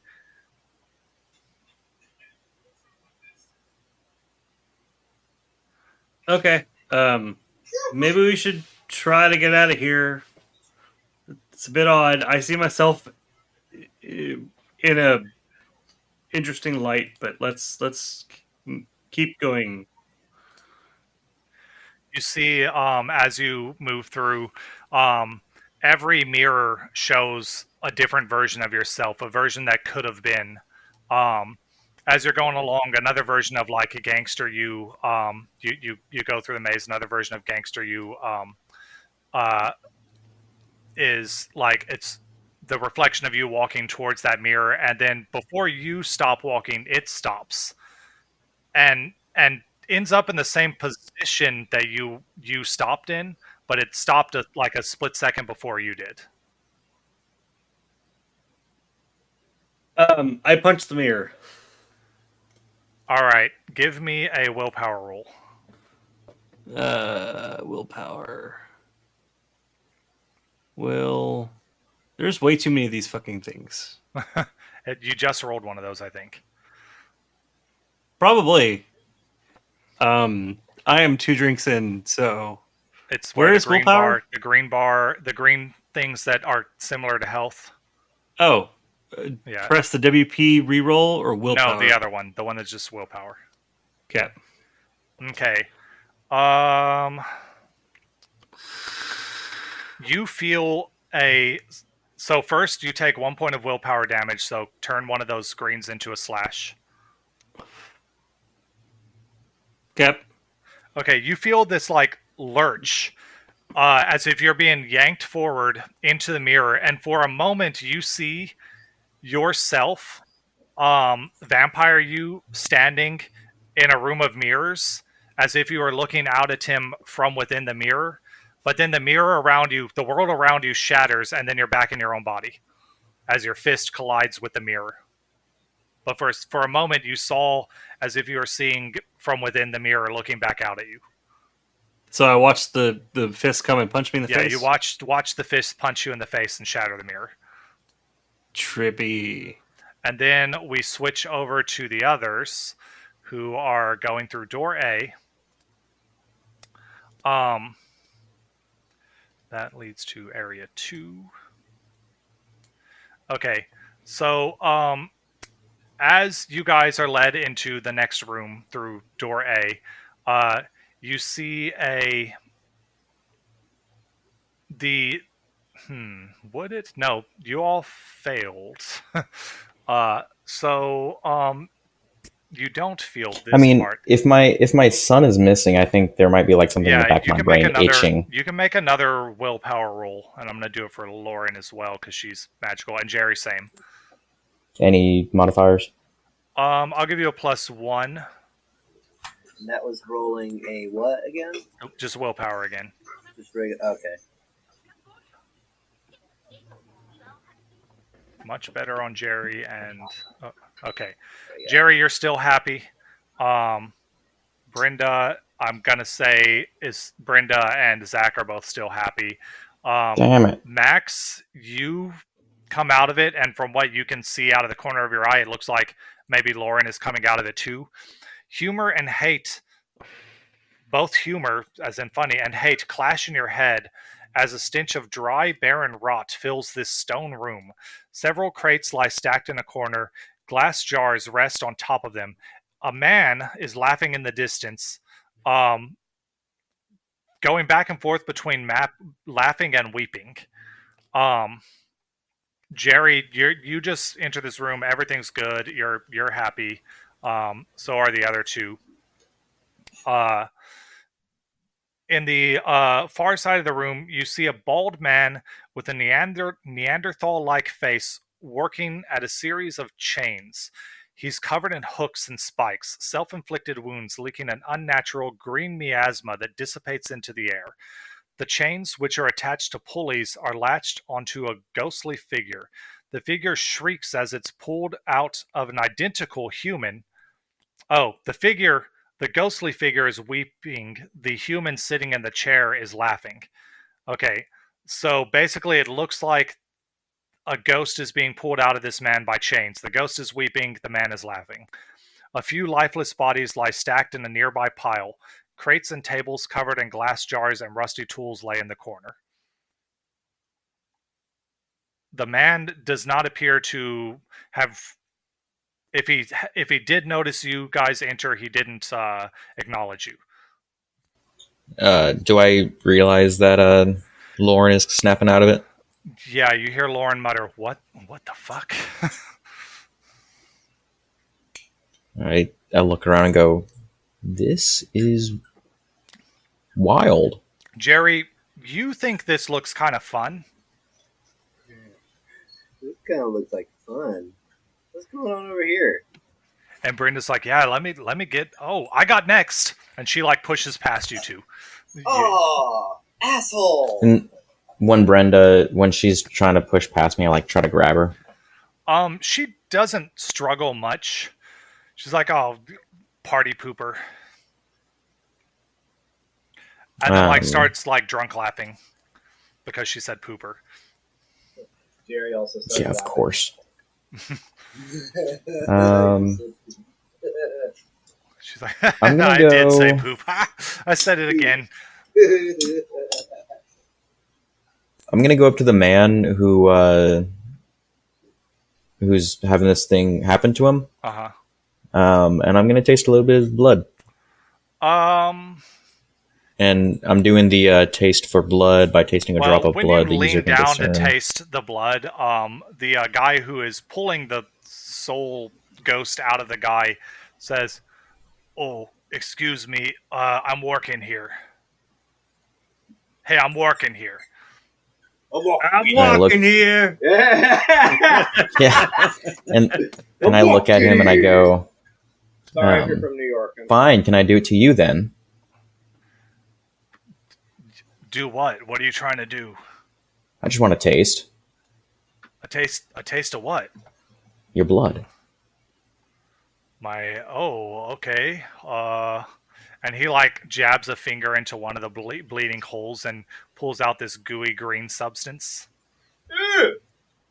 And I look at Lauren and I'm like holding in my hand. I'm like, Lauren's mouth is just like dropped, and she's like, I mean, I know you're already dead, but I don't know if you wouldn't catch me eating this doesn't look like something I would get anything from. So if you don't mind, I'm gonna taste from him real quick. You want to taste it? Well, the guy seems to think for a moment. He's like, "Yeah, that's fine. Just don't interfere." And he starts yanking on the chain some more. All right.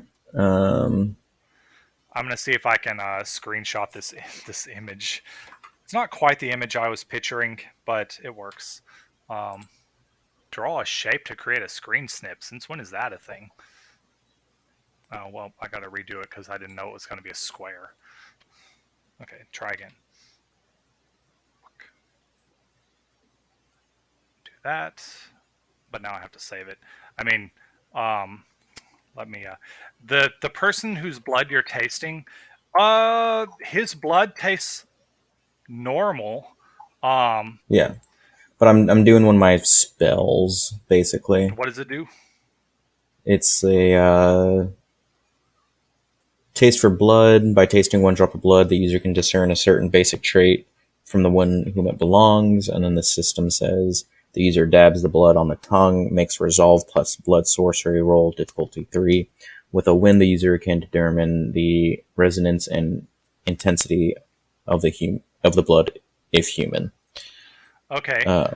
They can also identify whether the blood belongs to a mortal, ghoul, vampire, or other supernatural creature. Let me grab my quick reference sheet real quick, since it tells you resonance. Or I guess you need to do that roll first. Yeah. So it's resolve, blood sorcery. I don't. So I rolled blood sorcery. I don't see how to add them together. What you can do is roll. It was intelligence. Just do intelligence with a +1 modifier. It was Or whatever resolve skill. plus Yeah. Because blood you've got sorcery. 1 point in blood sorcery, so click resolve and then add a modifier of 1. All right. So I'm thinking this probably looks a little more human-like, but he's got the stuff poking out of him. But this is the picture that the book provides. Did that pop up for y'all? Yeah. Okay. Oof, that looks. Where the hell did my resolve go? It's under the mental traits. Oh, there it is. Seriously, Ron. These seriously. What's this? Oh, wait. These seriously No secondary like, attribute. How many points of blood sorcery do you have? I was I looking at have- Lauren's sheet, which I called her magic blood sorcery, just for the. I have 2 points in blood sorcery. So it'd be resolve +2. Any secondary attribute? No. Ron, The I am going to secondary say this attribute right would be now. the +2. I know you said it's vaguely similar to 13 Ghosts, but looking at this is actually pretty goddamn similar to 13. Yeah, well, he's not a ghost, though. Oh my god. Okay, so this guy is a human. Nothing special about him. The person whose blood you're tasting, obviously, the weird guy is obviously not entirely human, and the resonance of his. So actually, I need my book, because of the experience he's having. His blood is special. Come here, book. Okay, got it. I dropped a bunch of papers getting it, but I got it. So his blood would be of the where are the resonances? Been a while since I've looked at this cheat sheet. Okay. It would be the phlegmatic, I think, is the one that is where joy and happiness is from. So if you have skills in all specs or dominate from tasting this blood, you get a +1 to those skills going forward. But more than that, it is a intense resonance, and that gives it a special thingy, which we've encountered this once before when someone got blood that gave them a bonus to checks specifically involving the 50s or something like that. Is it on the back here?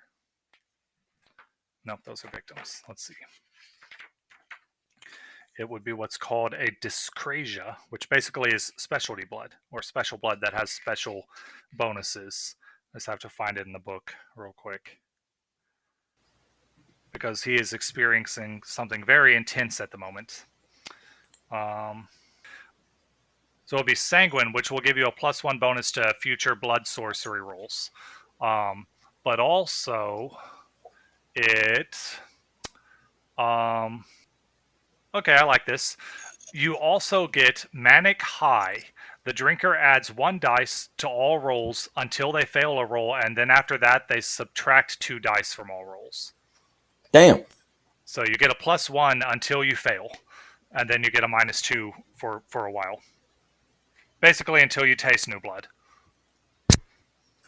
All right. Hey, it's a good thing we brought Well, a until couple you of blood taste new bags blood for this. or sleep. So for the rest of the night, unless you drink someone else's blood tonight, it does that. And how much blood do I have to drink? Just a point worth. And if you were at more than 1 point, you get a point back. Although you realize you could probably just take this guy's life with no penalty if you really want to. He's not really fighting, but but you can. Yeah, I'm at 3 hunger. Yeah, so subtract 1 from your hunger at the very least. Okay. I'm not gonna kill him. Okay. But Well, newsflash, unless you guys stop the soul ripping, he dies after that happens. I'm sorry. Damn. I'm sorry. Right now. Jerry is high as a kite, Yeah. apparently. So I can't really do much other than laugh. Lauren, I look at Lauren. I'm like, she's damn, watching. that was Yeah, intense. she doesn't stop him. She just watches with morbid curiosity. Yeah, he pulls the soul out and then he puts it into a jar, and it kind of compresses down into this jar. And he's got several jars already on the counter. Can I have one of those?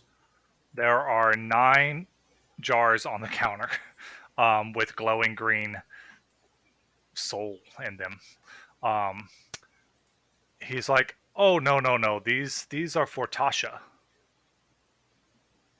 I knew it. So which one of you is next? None of us.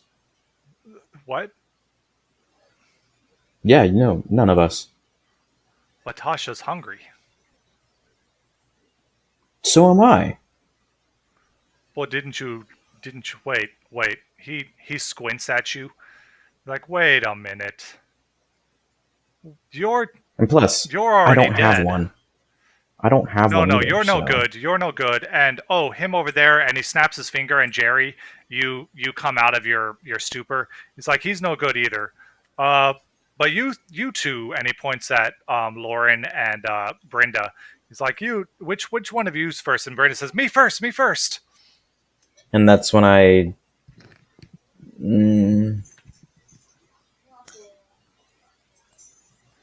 say, I'd rather not get into dramatics with you, so just don't touch them.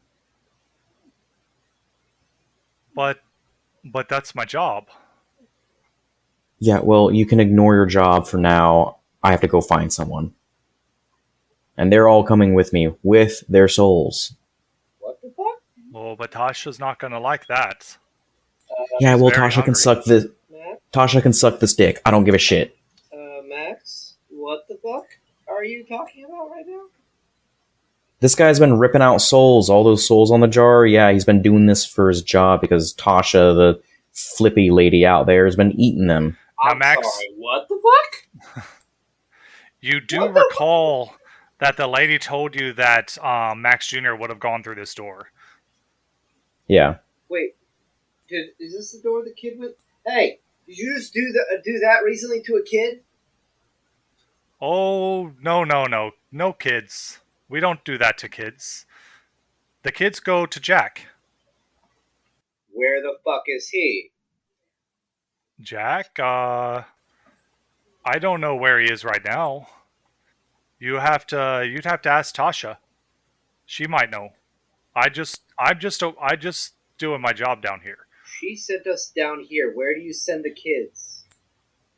Oh, Tasha didn't send you down here. That was Tasha.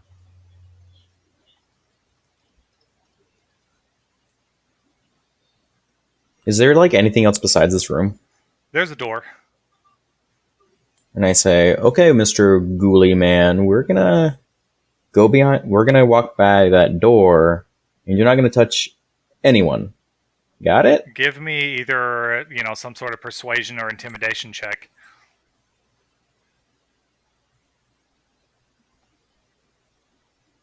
Okay, I'm going to do persuasion plus 2 because of 1 plus 1.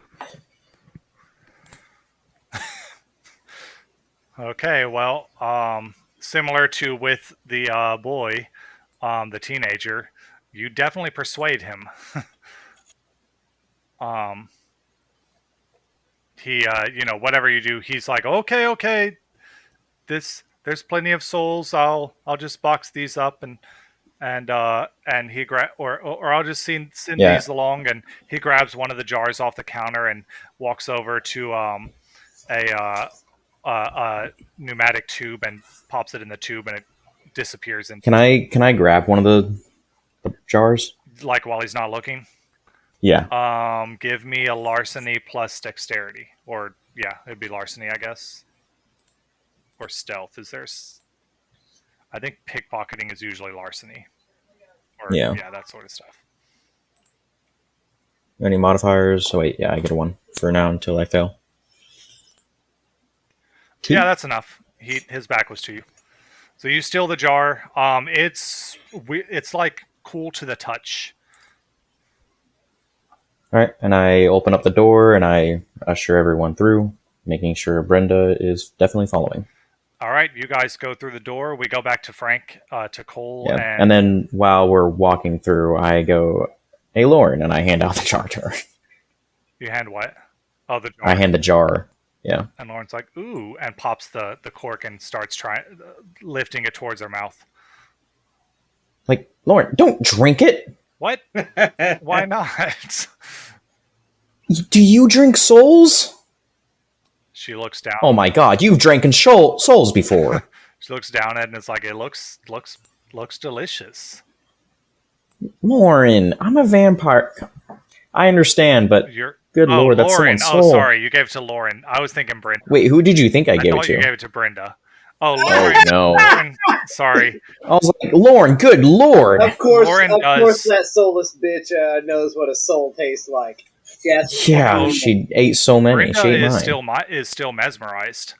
Yeah, Brenda's still memorized. Yeah. Lauren. Okay, so sorry. Lauren takes the jar, and like holds it up in front of her, kind of shakes it, and she's like, "Could this really be a soul?" And she's just like studying it now, as you guys walk. Yeah, and I say, "Don't ever think I never did anything nice for you." She glances over at the bodies, and I wonder which one it was. Kind of like sadly, and then, but continues following you. So you say that while you tried murdering a vampire. That was different. It's always different when it comes to you. I don't think it would have trapped your soul in a jar. Or but it definitely would have kept the, quote, world from ending, end quote. Well, I mean, the moon's still red. And everybody... Anyway. And look where we are. I don't know about you, but I've never gone down a impossible staircase into a weird soul man's room. Would it freak you out if I said I have before? I mean, you're a vampire, so I wouldn't be surprised if you had. All right.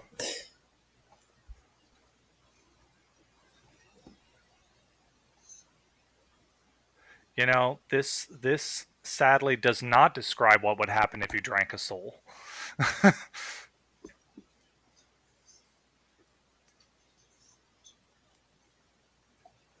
I'm gonna go to the bathroom real quick. There.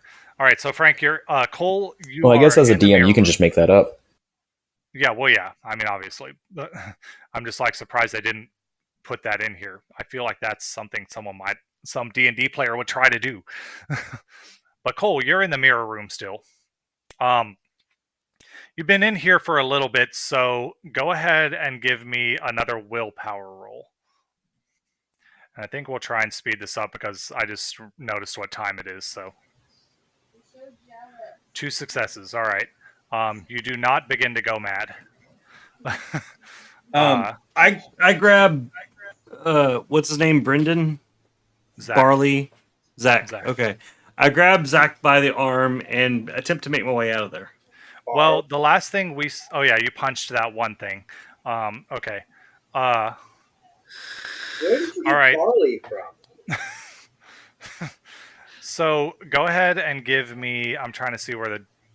Give me a intelligence, an investigation plus intelligence roll to see if you can find your way out.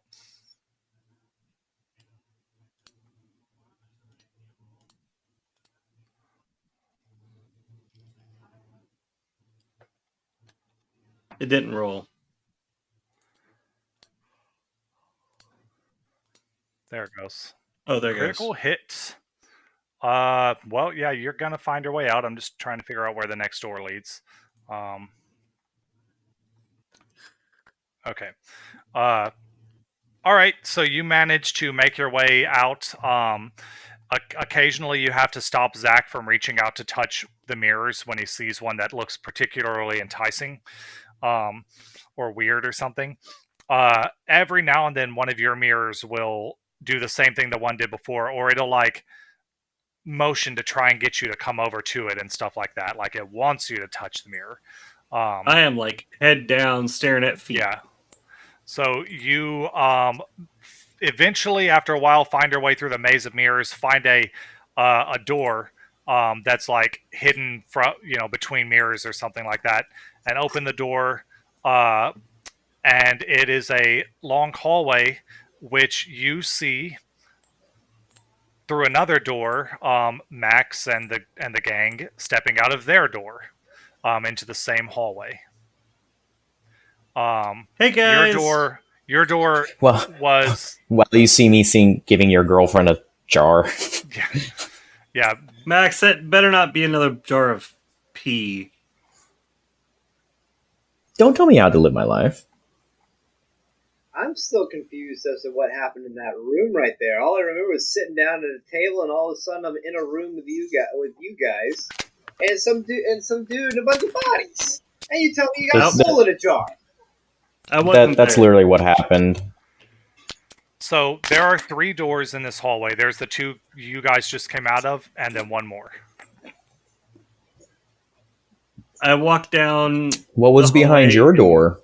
Oh, it was a hall of mirrors. It was very strange. A hall of mirrors? Yeah, it like did not show me. It showed like an alternate version of me, and all the mirrors had alternate versions. Blake had one that looked like a mall cop. Zach Is had that one what that was a mall cop. Is that what Zach wanted to be when he was a kid? Zach's Apparently not. No, not at all. No, specifically not. Wait, aren't you like some security? I overheard that you're like some security dude. No, aren't you basically? I was a security guard when I was in college to help pay my way through school. Yeah, if I stayed in security, I wouldn't have been a mall cop. Yeah, he always. I don't know. Mall cop's kind of fun. Are you just saying that because you like riding segways? And a lot more in writing. I punched one of the mirrors, and I feel like I took willpower damage. It felt like a headache, and you saw through the eyes of the mirror for a moment. It felt like that. Did God you kill a possible you? How moral is that? So. I thought it was just a mirror. It turned out to be a shadow clone jutsu motherfucker of some kind. I don't know. Oh, I got your girlfriend a gift for your date. Oh, cool. What? Oh, it's the jar of pee. It's Lauren, the jar of soul. Oh, it's the soul. Okay. My wife tried drinking it, or my ex-wife. Well, you're the one that tried to give it to her. I didn't try to give it to her. I tried giving it to your girlfriend. Points at, and she's like, "You called me your wife. Ha! You're an idiot." Yeah, I know. I was an idiot for marrying you in the first place. The only thing good came from our son. We were stupid for doing that. Why did we do that? Yeah, anyone that'd be willing to do that with Max, complete idiot. Yeah. Oh yeah. I mean, definitely. Have you seen his penis? Very small, minuscule, you might say. I mean, I thought it was rather large, but Thank you. The only one who might have seen Max's penis is Jerry, because you did find him in the morgue. He Although fell was Yeah, and down I say- naked from I the look at ceiling. Jerry. I'm like, Jerry, if I was your lover, would you be pleased? Although I He- think you were he still fell- wearing your clothes. He fell out of the ceiling naked one time. Oh, okay. I did, as a feral raccoon would. So yeah, there's another door. I was gonna say, Max, if I could, it's those lips that draw me in. Aw, All that's right. a nice way of saying my penis is small. So, Lauren, I am not gay. I promise. There's nothing wrong with that. But The size of, You it's know. not the size of the boat; it's the motion of the ocean, baby. There you go. this is just how we interact sometimes. I do apologize. It's okay, then Cole. Jerry's I gonna, think Jerry's we've got actually bigger gonna, things to worry about tonight. Jerry's gonna call. Oh him yeah, and be like, hey, are we looking I for a am missing now. child? Yeah, we're looking for my missing son, but humor is the best way to cope with this shit. This is true. All right, I'm not Brenda gonna lie, tried actually, to stop drinking souls. Hey, Lauren, Cole, Max, put that can away. can I steal y'all for just a minute? Like, Sure. Sure. have you guys noticed stealing? Like, you just don't really care about humans in your lives as much as you used to. Like, it just almost seems superfluous at this point. I mean, I feel like Lauren is like barely holding me in this realm of sanity. So as much as I hate my ex-wife, I have to remind myself that at one point I did love. That something within me loved her. God, I have a question. Yes. As I wish that would happen. Holy shit! We need to tell Trey about this, and from now on, whenever we want to call you DM, we're gonna call you God from now on. I've Yeah, always you're had putting the as- thought of like if we wanted to ask something like outside like of canon, like to be like, "Hey Maybe. God," because he's the God of the game. Yeah, like he- not Yeah, he's the out- God of the- Whenever someone's DMing, they're essentially God. Isn't that fair? Yeah, because they Now- get to decide. Was that question in character or out of character?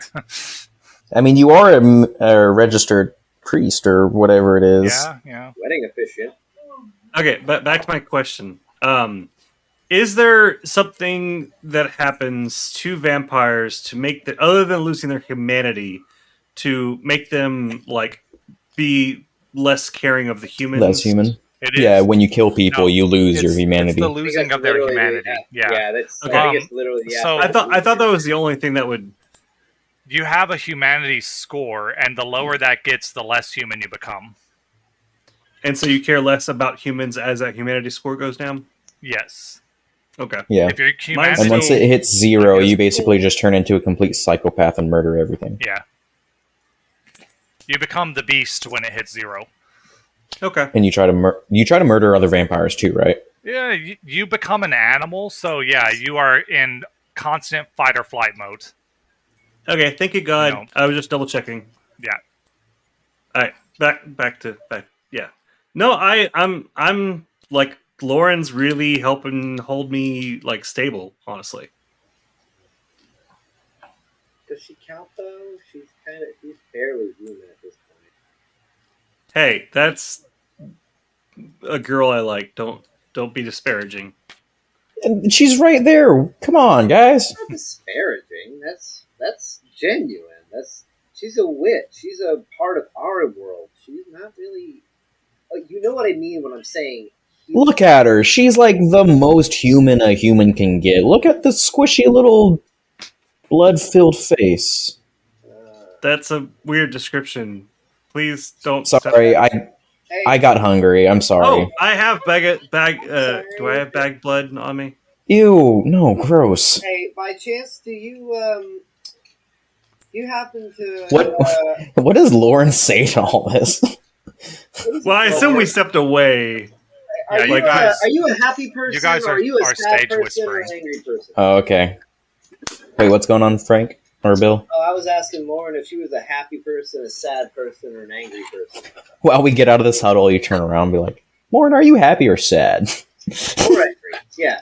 Like, No, that's a legit question. I'm asking her. You're like, She says, right now I'm just afraid as she's staring towards the last door.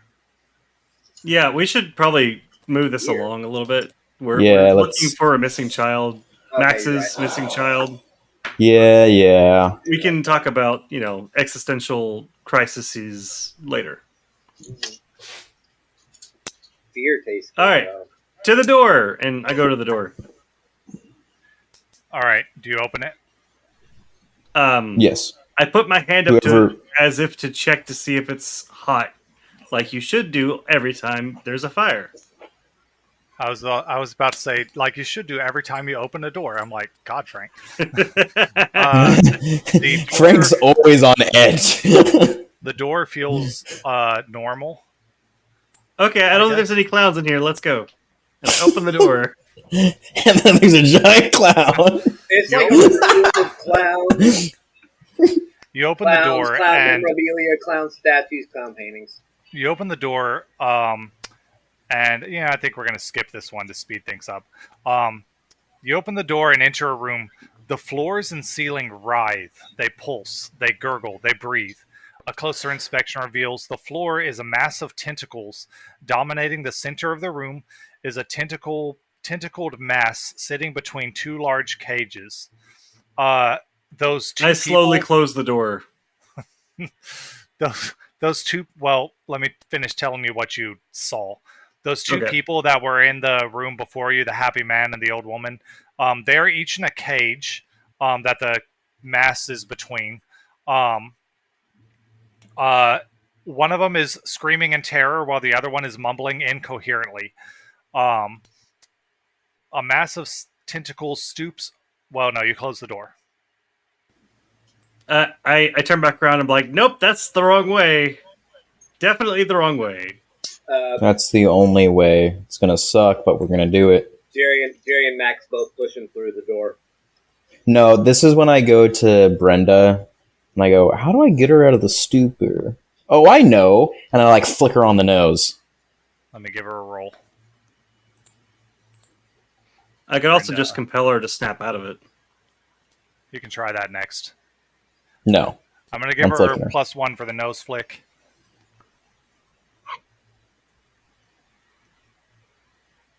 God damn, bitch. Maybe she three- succeeded. 3 successes is what it takes. Why isn't hers doing the fancy? Okay. Yeah, she the nose flick does it. She snaps out of it and is like, the what? Where are we? Did we find Max?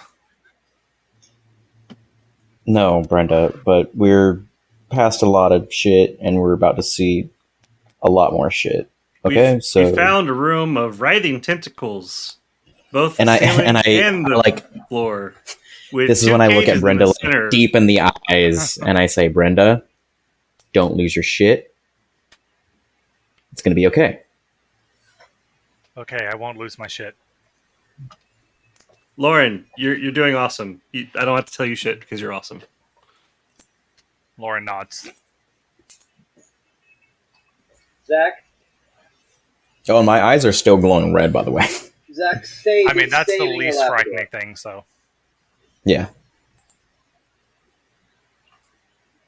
What's Zach doing? He's Zach- he's still being the best damn Labrador that he can be. I mean, Zach is holding it together. You got the Okay. golden retriever. energy. This is when I open the door and I get scooped by a tentacle, I assume. You open the door, you see what I described. The massive tentacle stoops over one of the cages. It has just popped the arm off of a screaming woman and shoved one of its own dislocated tentacles into the socket where her arm used to be. Oh, that's awesome. Oh, that Max. doesn't go there. I told you it's the wrong way. A hole's a hole. I'm gonna slap Max. I shove Max into the room. Yep, I go in the room. Okay? And Jerry turn shoves around. Cole. No, Jerry shoves Cole into the room.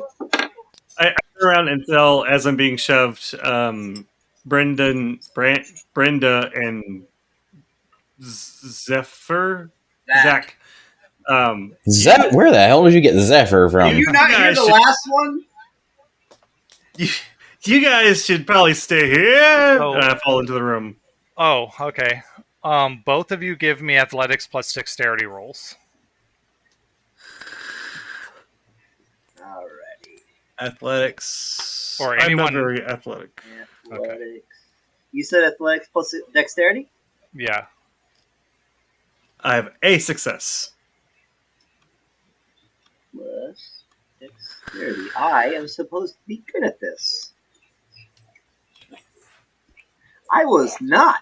So, Cole, because you basically described yourself as falling into the room, you fall and touch one of the tentacles. Jerry, you're just not able to dodge the writhing tentacles. Max, you're fine. You definitely dodge the tentacles. So, Cole, when you touch a tentacle,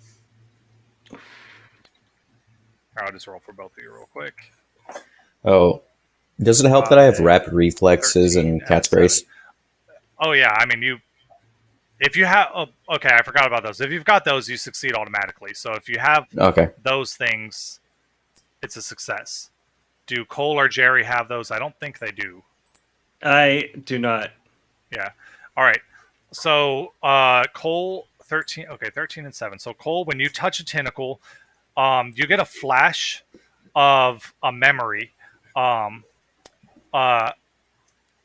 It's kind of the inner monologue of that you're a woman, but it's not like you can beautiful. see yourself. You did consider yourself beautiful, but at this point of memory, you are not. And the memory, it's an inner monologue kind of saying, the kiss keeps giving me legs, arms, and eyes, but they don't work. They don't work. And Jerry, you get the memory of same woman. Give me my body back and take me home, you demon. Just quick flashes. That when you touch the tentacles. Awesome. Oh. Okay. Ah! Jerry's not happy. So I'm do you definitely making my way. If the door's still open, I look at Brenda and I say, Brenda, stay there. Okay. She's mesmerized or whatever, so she stays. Oh, no, she's not memorized. Oh, I thought you flicked her nose. Oh, that's right, you did flick her nose. Well, I thought you mesmerized her to keep her shit together. No. I can't do that. Oh, okay. It was just like pure, like... Yeah, all right.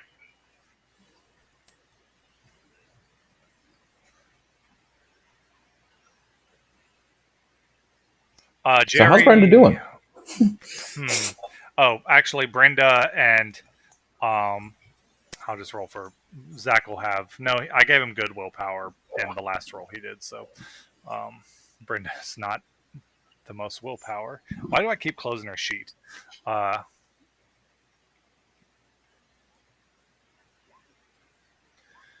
Brenda, two successes. Okay, she does not take willpower damage. What the heck is that? You're just rolling shit, Cole. There it is. I was trying to figure out how to display something so I could read it better. There's a lot of different buttons there, and I was trying to figure out what the power does. 1, 2, 3. Whoa, 4. Okay, shit. So they both keep their shit together. Yeah, Zach has a lot of willpower because I gave him the willpower of Lauren by accident, and now he keeps that. So Nice. He's a security guard. What else do you expect? yeah, I don't even know what his current job is, but He's like private security. And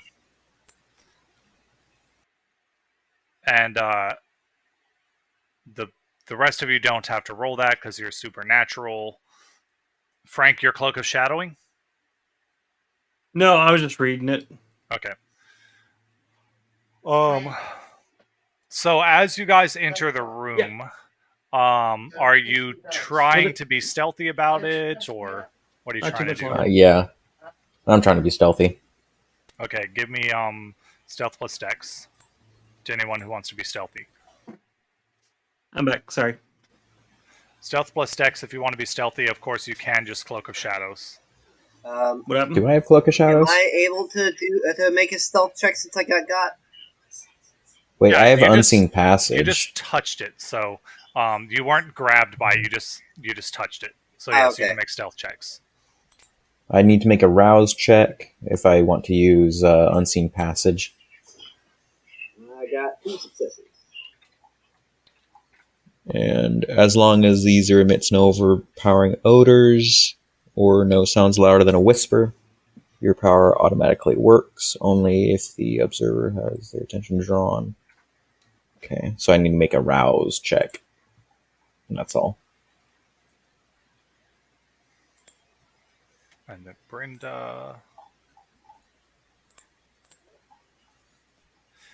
I mean, you definitely, yeah. Once you go invisible, you're pretty good because you also. Why does Brenda have hunger? She's not hungry. You also have your cat's grace and all that, so you can easily dodge any tentacles. Yeah. Frank, are you doing anything? I'm just stealthy? a stealthy cat going through there. Is there anything else going on in this room, or is it just 2 people in cages and the tentacles? There is a door on the far side. So there's no other people other than the people in the cages Yes, and the tentacles? and the Um, central mass that seems to be the main body of the tentacle. I mean, I It's guess I covered could in activate. tentacles, so I could activate all of my, like my shadow cloak, and yeah. So you basically also go invisible. my cloak of shadows, and my unseen passage. Yeah. Okay, you're invisible, Frank. You've got all the powers. Effectively invisible, yes. Yeah. I mean, Cloak of Shadows only works if you're standing still. But I do need to do a rouse check for Yes. the unseen passage. Is that the Hunger button? Game. Yeah. You got hungry. It only rolled Um, 1. Yeah, that- that's what rouse does. It's a D10 to see if you get hungry or not. Okay. The power always works. You just get hungry or you don't. Gotcha. Okay. Unfortunately, Jerry, Brenda, and Zach were not stealthy enough, and after a moment, I told Brenda to stay there. oh well, then Jerry wasn't stealthy enough, and neither was Zach. And the creature turns. Actually, that's good. The creature turns and looks at you, and you hear like a voice from within the mask saying, "Oh no! These are no good. These are not what I need. They won't work. Why does she keep sending me these parts?"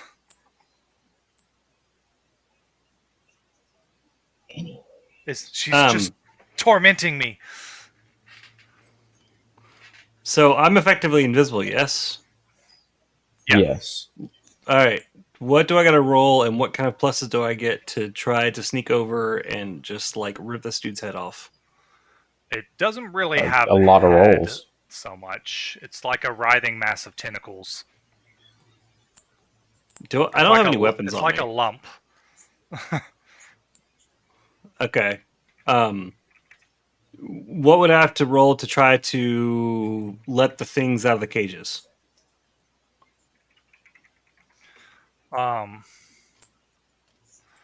Well, one of the cages are suspended in the air, hanging from the ceiling. You know would what? I have just to touched jump- another tentacle. You touch another tentacle. Okay.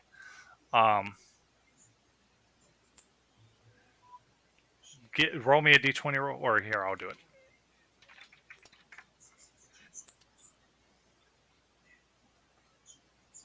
It is a...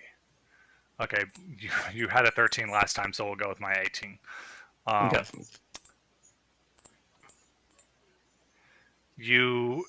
The muttering voice of the same woman, have you ever loved? Have you ever lost your love? Can you spare a heartbeat? Do you hold on to the tentacle or just touch it, like briefly? I'll hold on to it. you start seeing more memories. Most of them, for a while, are of a similar desperate thing. Have you seen what floor 222 does to people? Can you see what it did to me? I am a rose, forgotten, rotten, decayed. The garden. There was a garden of. I need to see what they call themselves. A garden in the dreaming. It may still be there, and eventually the memories. You start seeing memories of a beautiful, sort of an otherworldly beauty, similar to the vampires who are using awe and stuff like that. But this person she looks very much, well, sure, she's looking at herself in a silvery, the surface of a silvery pond. Um, she looks beautiful. She looks you know, I guess Frank is or Cole is a D&D player. She looks vaguely, of a fey or elven nature. Oh, gotcha. An otherworldly beauty. Gotcha. Yeah.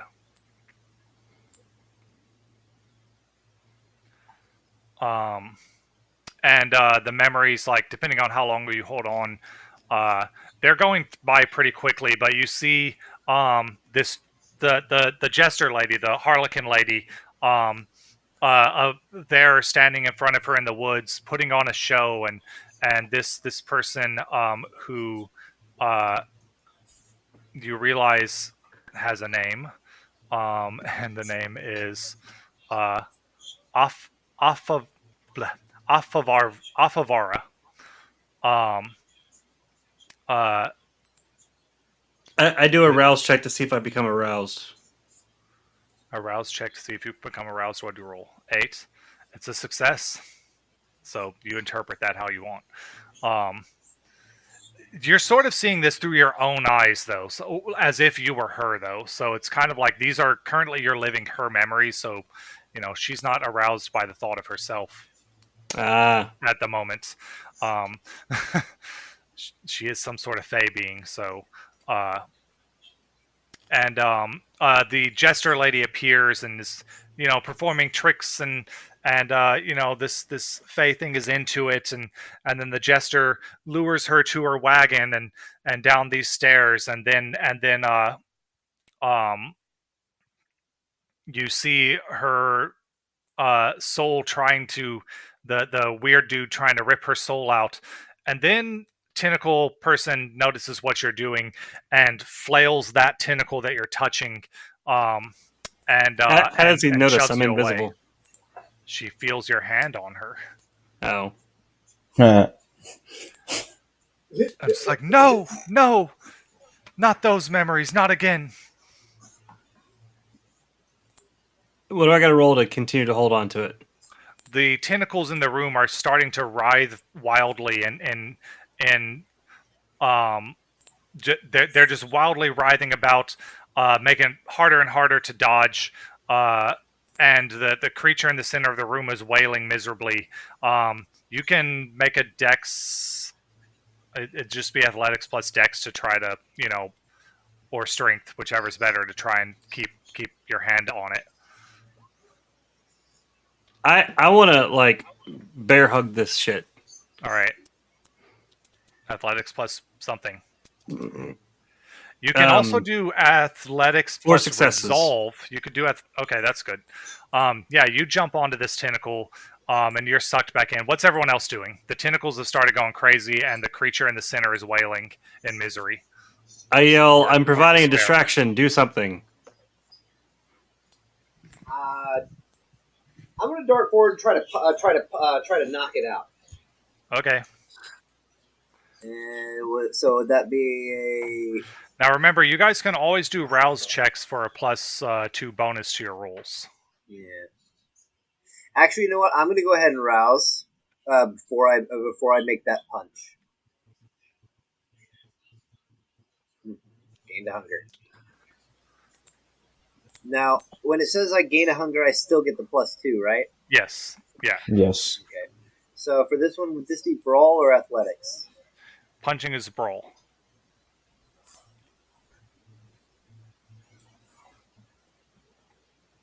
And then a +2 modifier. 3 successes. I mean, yeah, your fist collides with this thing and kind of like sinks in. It's kind of mushy. The creature is still wailing in misery and screaming about no, not those memories, things like that. One of the tentacles like smacks the cage of the person who hasn't had his arm removed yet, and the cage like smashes into the ground. Max, are you doing anything? I'm trying to figure out what the hell's going on. I could just shoot the dang thing. You could.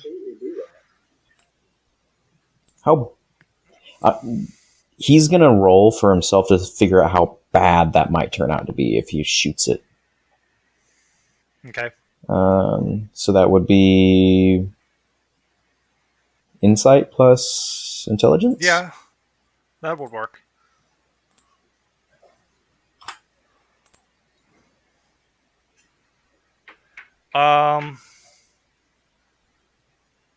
Because it's a messy critical, and this is not the type of roll that you can would cause an effect, but that just means you get hungrier.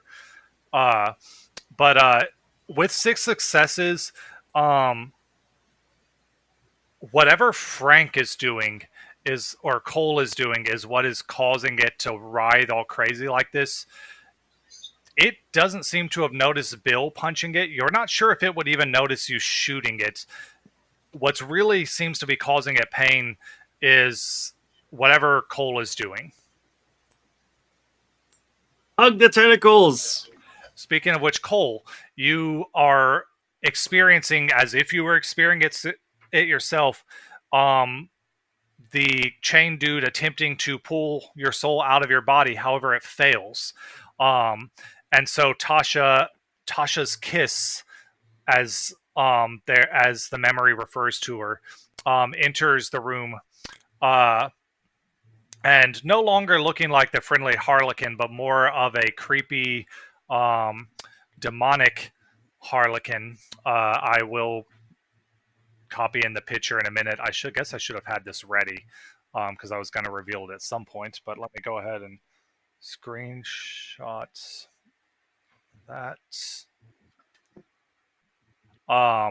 She's got horns peeking out under her like jester hat. Her makeup looks like blood. She has fangs, scales on her chin, and she says, "I should have known such a beautiful creature such as yourself would not succumb so easily.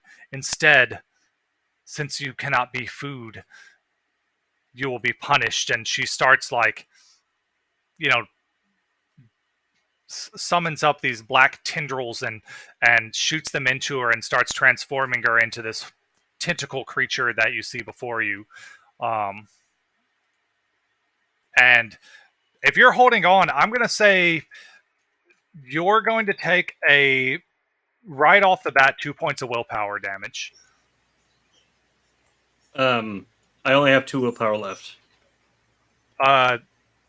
Just do the slashes. And those are going to be, currently it's superficial willpower damage, so it's not like killing you. But once it gets to X's, that's bad.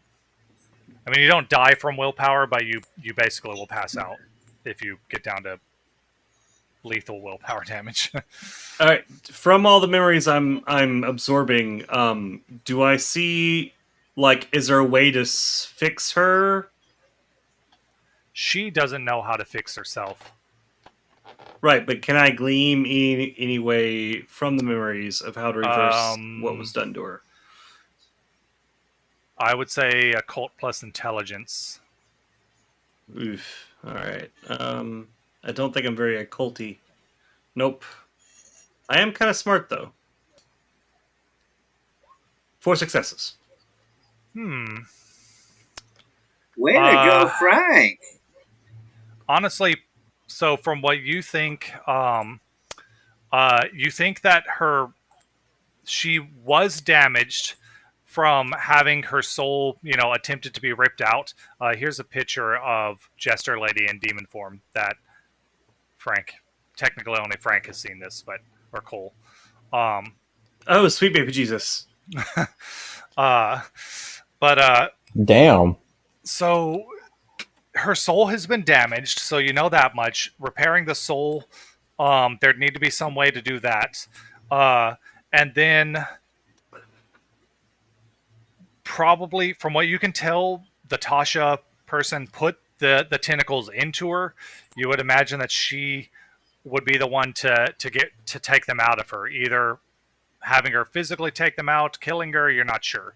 Getting her to do it, convincing her, it's hard to say. I let go of the tentacle. Okay. And I stand up and I go like walking up to the tentacle lady and I give her a hug and I'm like, I'm so sorry, I didn't realize. Do you say her name? Yes. It's hard to say, so I won't make you say it, but okay. Afravara. I say that. I say her name. I'm sorry for what you went through and we will do what we can to change you back. When you say her name, all the tentacles freeze, like they stop flailing, and then they start to droop, and you hear like weeping coming from within the big mass. Does she accept my hug? She does not stop you from hugging her. Yeah, and you just hear kind of weeping. I pat what I think would be the back of her head area. Yeah. And she's just weeping. Guys, it's not an enemy. We can keep going. Yeah, I could have told you that. Fucking nobody told me. As I whisper. I mean, you were going to shoot it. I mean, I was just trying to figure out, if the room would collapse or something like that. I straight up sucker punched this thing. So, okay. Thank you for finding the pacifist way out. Way to go, Frank. I let her go, and I'm like, Aphrodite. We'll sure call her Aphrodite. That's sure, Aphrodite. We will find a way to reverse this, or I will do my best. And I guess I go back and collect Brenda and help her through the room. Yeah, come on, guys, let's go. And I go to the next door. And I'm also gonna go see how Zach's doing. Make sure he's doing okay. Like, God damn it, if you had just listened to me, you could have gone home. You wouldn't even need to be here. So, through the door, it leads into another hallway with two doors. A left Do I door have and a right anything door. in my pockets? Whatever you would normally have in your pockets. Would I have some funnel cake left? Would you No. stick funnel cake in your pocket? I mean, well, that's where you. I mean, I would not. You know, we were munching down, then this whole thing started, and I might fold the plate over and tuck it under my arm or something. We never discussed it. But why not? I offer her my funnel cake before I leave. She doesn't have a mouth that you can see. I still offer her the funnel cake. Okay, she doesn't really do anything. She's weeping. Okay, then we leave. You're not even sure if she has eyes. Although she did somehow notice Jerry at first, but okay, so there's a hallway with two doors, one on the left, one on the right. You said there's a door on the left and a door on the right. Yeah. I opened the last let's open door. them both. Somebody else open this one. Yeah, I open up the other one. Which one? Rochambeau you for left and right. I'll Rochambeau for left and right. I don't know how you guys are going to do this. Okay. All right. Here's how we're going to do this. On rock, we're going to do rock, paper, scissors, and then instead of saying shoot, we're going to say what we pull. Okay. All right. Rock, paper, scissors, rock. Paper. That was so bad, but The fuck? all right, Bill, you lose. Which door? Right. I want the right one. Okay. You open the right door. A banquet hall stretches out before you. A nearby table is strewn with platters of cakes, pies, fruits, and smoked meats. Seriously? 8 people, dressed in fine attire, sit with their plates full. They're in the middle of saying grace. Okay. Do we see the child? You don't see any children. I look across the way. Is there a door, another door leading out of this room? Yes. Okay. I'm gonna go ahead and. Did us opening the door cause them to become distracted?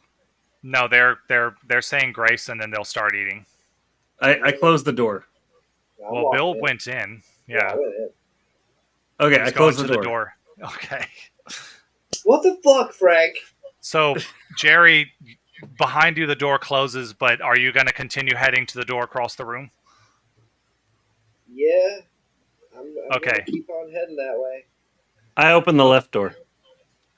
Okay. On the left door, well, I was trying to decide who would get to their door first, but you would because it's closer. The left door, in this room, a large round bed made with satin sheets of black and red checkered board is in the middle of this room. Resting on the tables are a vast collection of miniature model towns littering the room. These towns seem to date from, long ago, like the medieval times, all the way up to modern-looking towns and entire miniature cities. One of them looks like the beginnings of the city of Houston, though it's not yet complete. There is also a large oval mirror with scintillating colors behind the glass, and a teacup resting on a pedestal. There is a curtain on the wall. Yeah, and then the bed. So we don't have magical inventory, so I can't steal the miniature towns. No, and they do appear, like, if you inspect them closely, they appear to be like made out of like plastic models and stuff. But very nice, very intricately made. Okay, I don't honestly know. I'm gonna go in there and I'm gonna look at a model. The whichever model you pick up, it if you're picking up like a house or something, looks like a house. Let me just double check the. I go to the mirror. Yeah, okay, they're not like moving or anything weird like that. Okay, the mirror. When viewed as you're approaching the mirror, so when viewed indirectly, you see scintillating dim lights of green, red, and yellow dancing along the mirror's glass. Lauren, come look at this. When you look at it head on, it'll look different. So if you're going to look at it head on, let me know. Lauren, come look at this. It's a shiny light mirror. Lauren enters the room, stops for a minute, and says, "Oh, great.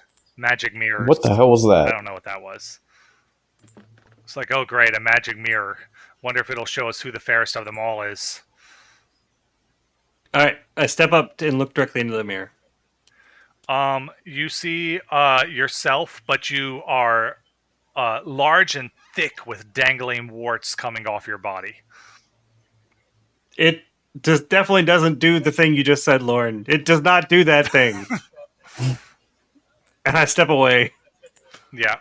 Lauren And we goes go over back. to look at the mirror, and she's like, ugh, and steps away.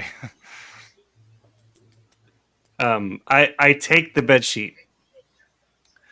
You take the bed sheet. Yes. It comes off the bed. It feels like it's a high thread count. I drape it across my back as if it were a cape. It looks good on you. Awesome. All right, let's go. All right, so Bill, you open the door to the next room. Inside the room, a massive contraption dominates the center of this room. Above you, obese people futilely wriggling from hooks as they are hoisted into a chute atop the contraption. Are That's a poor weird. Wait, Okay, wasn't I in humanoid a room with pigs. some people that were saying grace? Yeah, and then you went to the next door. Oh, okay. So above you, obese people futilely wriggling from hooks as they are hoisted into a chute atop the contraption. Humanoid pigs, goats, cows, and chickens are preparing sweets around the machine.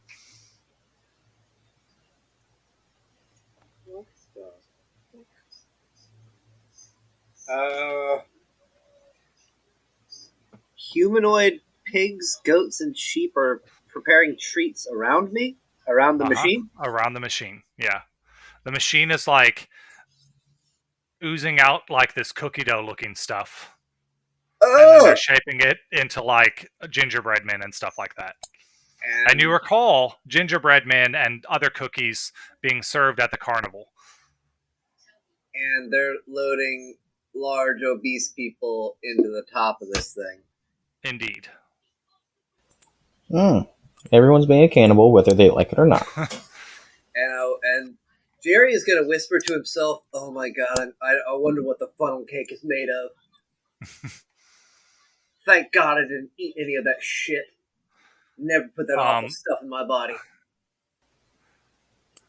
You know what you will put in your body? Shut up.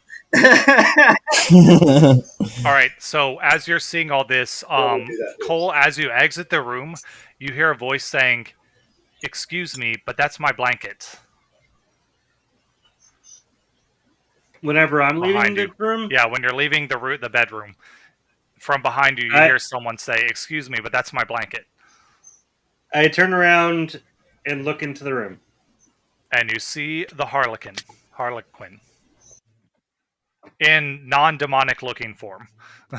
Oh, I'm sorry. I just thought it was a really nice blanket, but it didn't realize it was anybody's. Here you go. And I like ball it up and I throw it back at her. She catches it and in a flourish sweeps it back over the bed, and it settles onto the bed and says, "You two, you." As she does that, I grab Lauren by the hand and pull her out the door and close the door. Okay. Nothing happens. I turn to Max. I'm like, the Harlequin's in the room. Where are Zach and the other one, Brenda? They're with the group. Oh my god. You're alone. That's right. Jerry's the only one that ended up going this way. Max, the Harlequin's in the room. I mean, isn't she the big bad? Aren't we supposed to get her? I don't know anymore. It's a fucking clown. And no Jerry here to console Cole. Is there another door in this hallway? The door to that Jerry went through. I go through that door. You see people feasting, and did you see into the room before? I probably glanced. Yeah. The people are looking a bit more pudgy than they were before. They've gained some weight. I want. If I feed on them, will my willpower go up? Your willpower would not go up, no. Okay, then that restores from sleep. I, holding Lauren's hand, quickly shuffle through the room to the door that Jerry went through. You open the door into the weird room with strange humanoid pig, goats, and cows shoveling people into a chute and making them into treats. And then Jerry is going to turn around and be like, "Oh, hey guys, I think I found a thing." I did too. I found the Harlequin. She's a clown. She's over there. She's also a demon. I found out that the funnel cake is made out of people. No. You see one of them forming up a funnel cake and then sending it through a pneumatic tube. I turn a little green and I look at Lauren. I'm like, I know I drink blood, but this is disgusting. Lauren's like, hold on. Where's Lauren's sheet?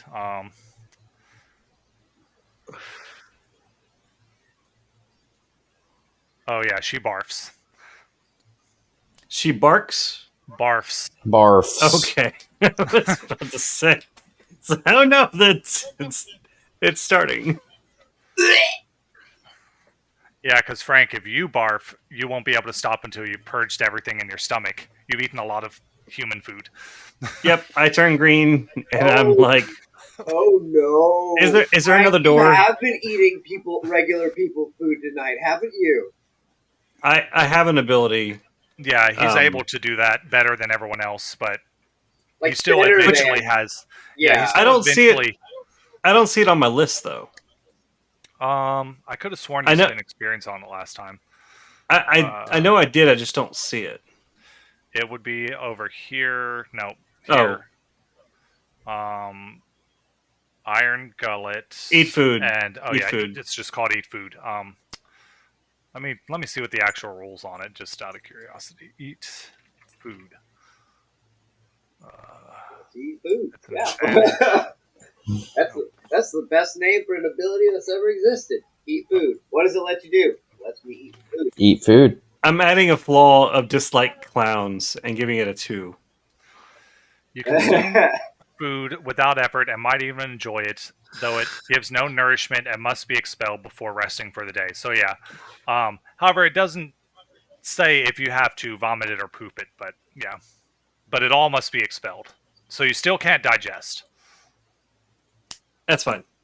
Yeah. We left Max back in the hallway with Brendan and Xanthalin. Yeah.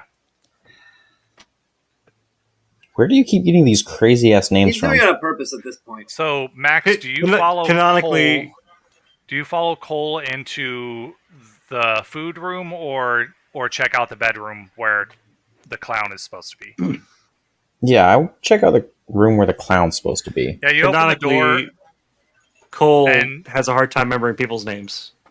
You open the door and she is bent over the bed, straightening the sheets and stuff. She also looks more like a sexy clown lady. She does currently look more like a sexy clown lady, yes.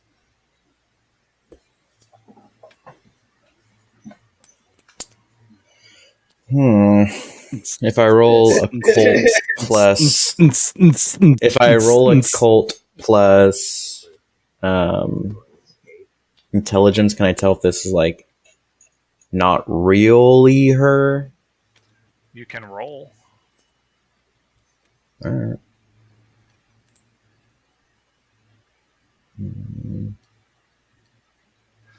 This is the same harlequin you saw outside.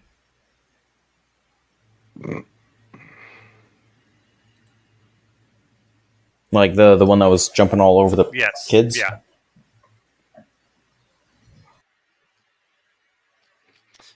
For the life of me, I cannot remember the name of the song or how it goes.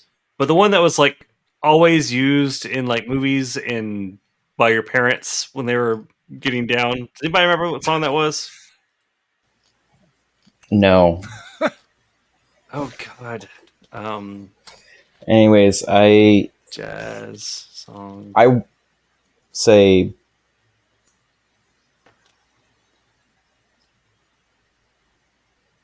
it's an interesting place you got here. She turns calmly towards you and says, "Yes, and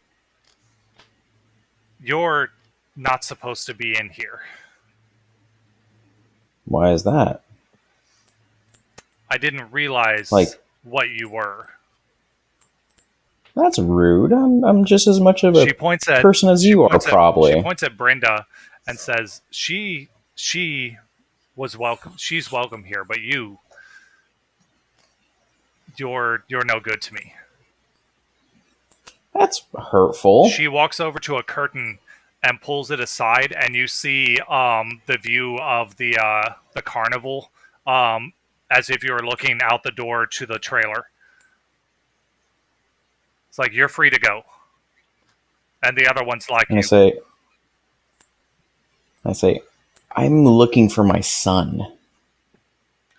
Your son's not here. Not Where anymore. is he? He's with Jack.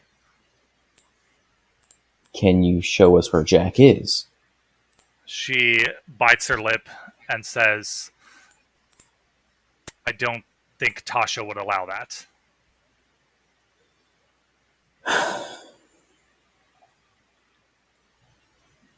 Look, I really understand everyone here has a job to do, whatever messed up, crazy thing.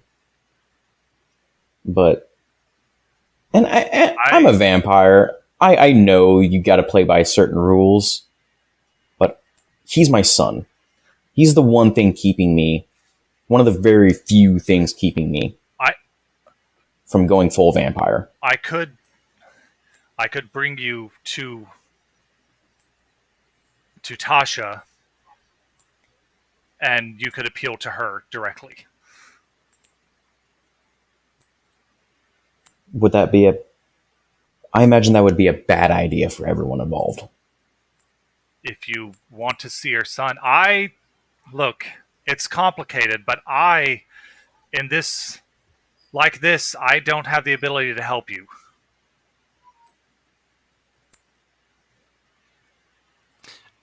And the only reason I'm even talking to you is because we're here in this room where I get to be myself.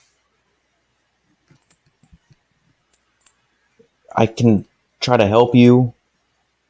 I mean, no, I don't. You don't have. I don't need your help. You need mine. That's not.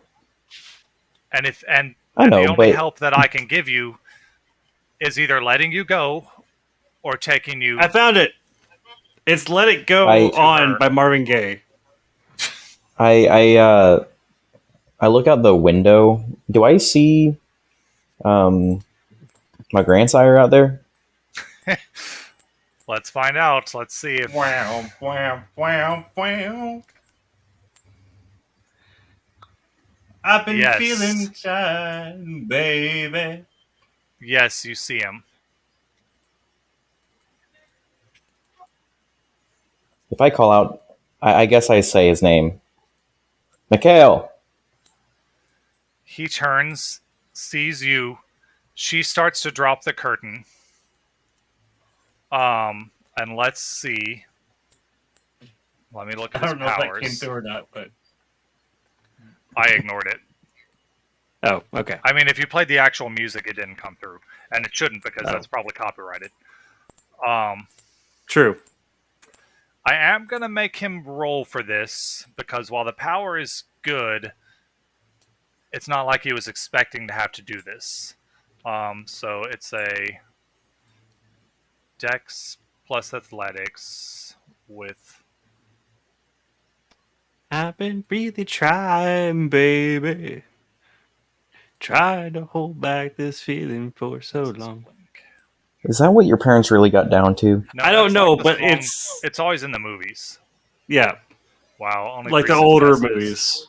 But you know what? He'll do a willpower reroll.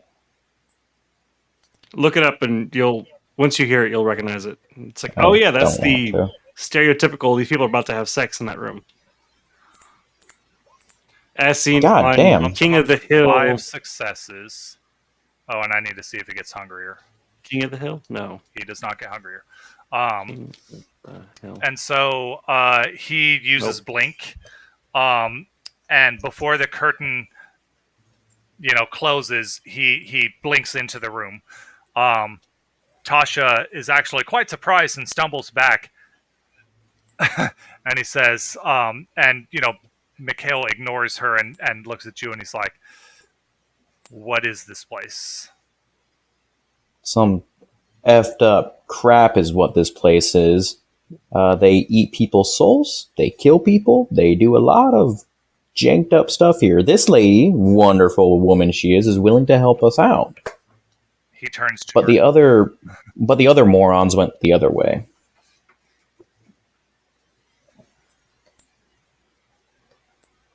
I see. Yeah, I know, Bill. Maybe Bill. So Bill, I'll go ahead and say there's nothing really like if you interact with the animal people, they kind of ignore you. They're just like mindlessly doing their work. There are no doors out of that room. So eventually you would end up back in this room with, I mean, I don't know if Cole is going to go back in here. Lauren, I think, would want to go and find out what's happening. So party can come together. Is there anything else in this room? That room, no. That I accidentally muted myself. So what I was asking was, is there like an off switch or like a panel, the machine that's turning people into baked goods? Yes, there's a big lever. Okay. I grab a funnel cake before he turns it off. No. I slap it out of his hands.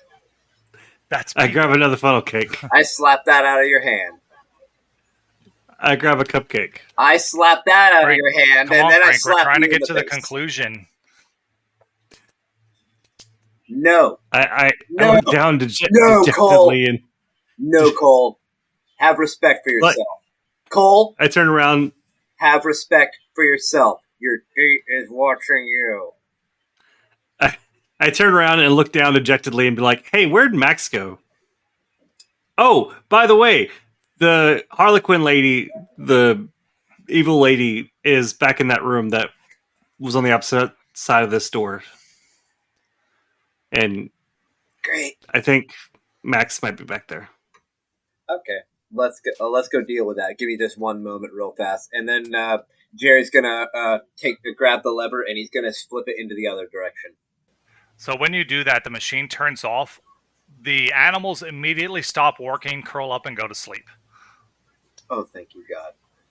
I was hoping like the shit would just go in reverse and the pastries started turning back into people. That would be funny, but no. Damn it. Those people are I dead. look up at the obese people that have been being turned into funnel cakes and other such goodies. Are they still there? They are, I guess they're dangling in whatever contraption is lifting them up, yeah. They're gonna sit there being like, But they all seem to be in a daze, like they all look happy. They're Hey, like are you laughing and hungry? joking with each other. I mean, I'm a little hungry. I could use a bite. Hey, Lauren, could you turn around for like 2 seconds? I don't want you to watch this. Agreed. Okay. I'll No go see what privacy, Max please. is doing. And she leaves to go check on Max. I wanna nibble. Just a little nibble. I want more than a nibble. I want to take 2. I want to take 2 points of hunger off. Take as much blood as you want, knowing that in order to get down to 0, you have to kill. Yeah. And if we kill, we lose our humanity. If you kill, you'll have to roll to see if you lose humanity. Okay, I'm down to 1 hunger again. Okay. Me too. Just a little nibble. Yeah. I was at 3. I just needed a real bite. Their blood tastes heavy with cholesterol.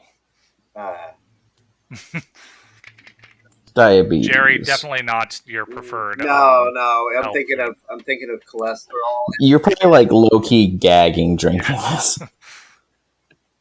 Like, not I gonna bottle- lie, I'm actually kind of like thinking about this, and I'm like, I bet if it tastes like cholesterol, I bet it feels greasy.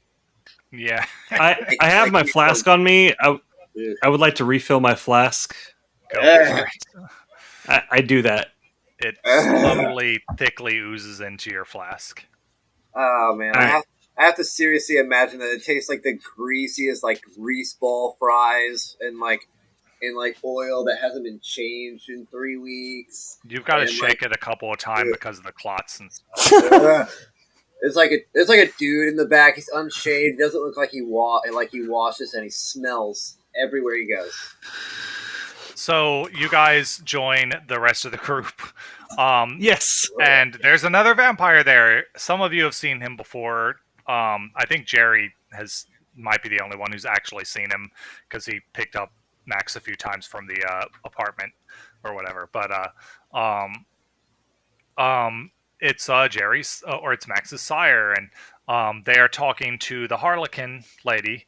And she's like, look, like I told them, I can either take you straight to Tasha herself and you can try and see if she'll let you speak with Happy Jack, or I can let you go. I pull my flask out and shake it at Max like a drunk person at a funeral would. Oh God. But not like actually drunk, just, how a person that would bring a flask to a Yeah, funeral would then shake a. Yeah. I do that to Max.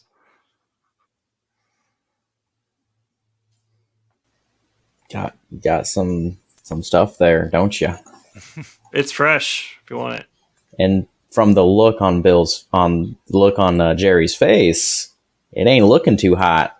Eh, And just it's a little because of what it's a just little spicy. because of what time of night it is, you start to hear a low laughter permeating the air around you, starting slow and building.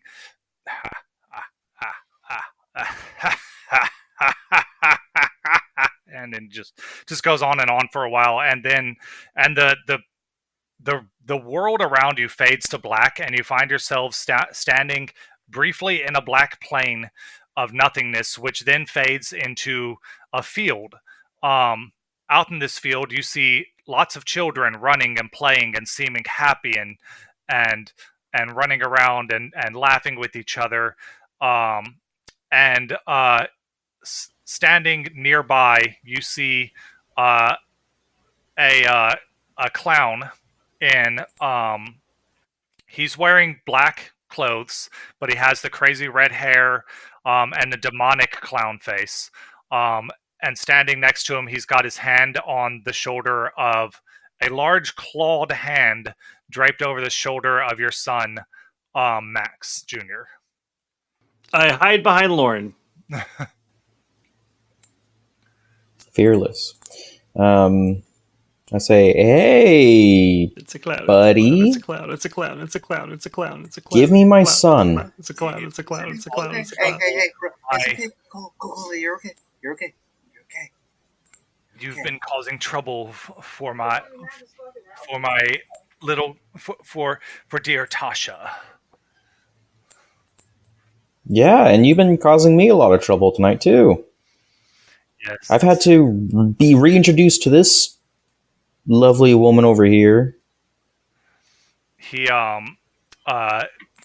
like, what is it? Where you drum your fingers. He drums his long clawed fingers on Max's shoulder, and says,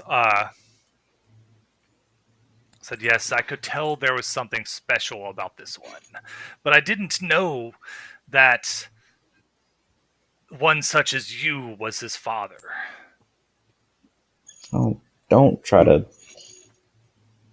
flatter me. Whatever you're trying to do. Just give me back my son. He says, "You can have your son for a price." Oh, yeah, I'm gonna buy my own son back when I had to pay for him for 18 years because this girl over here left me with nothing. We can talk about dealing with grief. Dealing with negative emotions. He waves his hand, and everyone in the room except for Max and Brenda are launched back into the Tasha's bedroom, where she's just kind of like standing there and is like, "Oh, you're back." But Max and Brenda, it's just you two and Happy Jack, and he says, "Enough with your jokes. The only reason I'm offering you this deal is because you're going to be around for a long time, and that's useful to me. I'll give you your son back and promise for, what is it your kind call it, a boon, to be delivered, to be named and delivered at a time and place of my choosing. Maybe tomorrow, maybe 100 years from now, maybe 1,000. Can you guarantee any of us will be alive for that long? Is there any issue? You're not here. You're with Tasha. Sorry. And what would you do? Bring another disaster to the world? I don't care about your world. Obviously I'm you do. You're saving eating your children from this world. You see Yeah, these but kids here? I don't hurt the children. They're happy here. They stay children forever. They live and play and never grow old and never die. You'll be taking your son back where he'll grow and he'll die and he'll live a pointless life like all of you mortals. Well, you're not mortal anymore. Yeah, and you and your minions, you let your minions just, kill everyone else. It doesn't look like a good deal. Don't worry. What my minions do is not my problem. They bring me the children. Yeah, well, either way, in the end, either I take the deal and my son gets to come back with me, or I don't take the deal. You try to kill me, whatever happens, happens. Either way, a bunch of shit's gonna happen. And it looks like it's not really a win-win for anyone. So how about you just keep with the children that you have, and let me just walk away with my son, and let's act like this has never happened. He laughs some more. Child, you've been a vampire for what, 2 months? I've been around Yeah. since this world was created. I'm not afraid of you.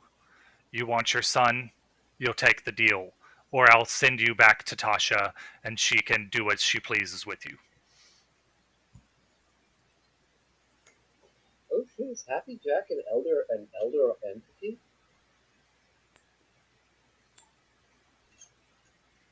Yeah, I guess I'll roll a cult to see what Happy Jack is. Because that was straight up intimidating. Is he?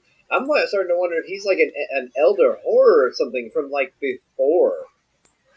So, you've read of such things, creatures that, depending on what, what legends, what religions are out there, there are things that are believed to have existed before the universe as we know it exists.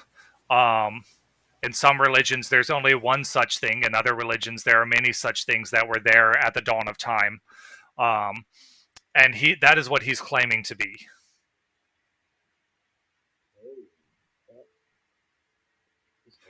The common, like, I guess,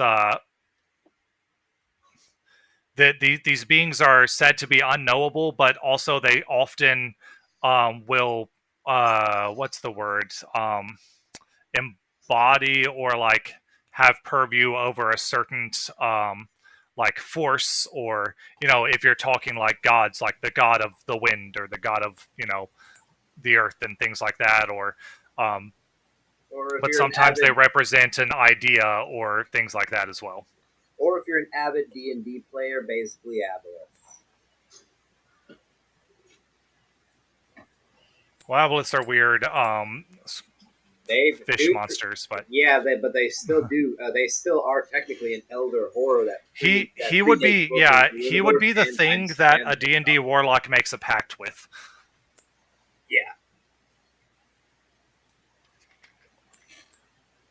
That's fucking creepy.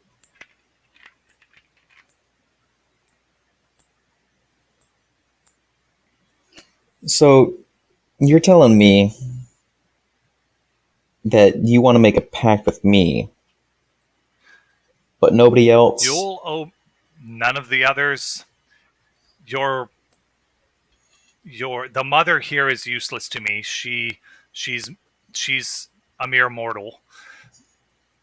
The others don't have a son that I have. So you're using them as a bargain chip. Got it. So if I try to fight you, you just banish me. But if I take the deal, you get to take back the son. You leave with your son, but you owe me a favor. Simple as that. And if I don't do the favor, something super bad, awful happens to me? I'll come back for your son. And I'll come in person this time. Well, I guess he did come in person this time. I'll come back for your son. Or if your son is dead, I'll find something else you care about. I look at Brenda. Brenda's just like she's like, do it, Max. He doesn't want anything from me, but if you can save him, I don't know what's going on here, but you're the only one of us he's interested in.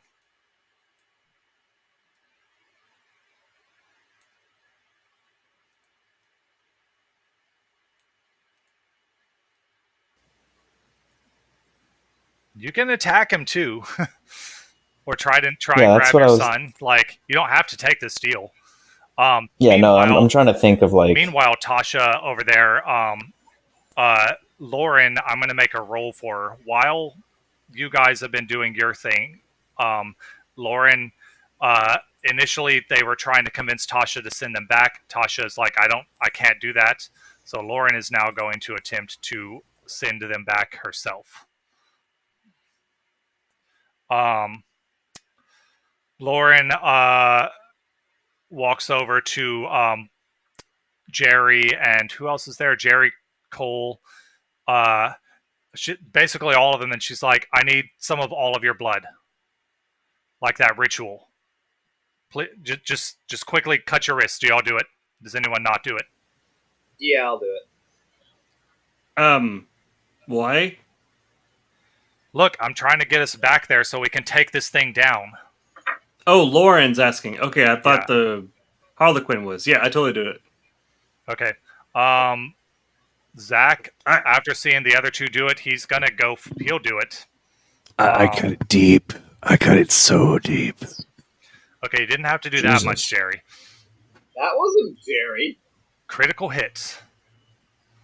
Okay, yeah. Lauren teleports you guys back in after, basically whatever I said last. Suddenly, everyone appears around you, Max, and all your friends are back, including Mikhail. Yeah, it was funny because including Mikhail. Right at that moment, I was just going to shoot him. Just so everybody knows, if you want the trigger that was not me. That was not Jerry. That the creepy dude was. I mean, I don't know who it would have been then, but Frank. It was Frank. Oh, I don't know who that was. All right. Anyway, do you want to fire a gun? Yeah. All right. 2 successes. God damn. You can rouse to get 2 more dice. So you get hungrier, but go ahead and roll 2d10. Just like a regular just do 2d10? 2d10.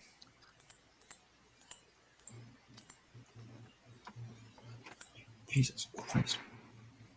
And you can also spend a point of willpower. That's another option to re-roll the 2 non-hunger failures.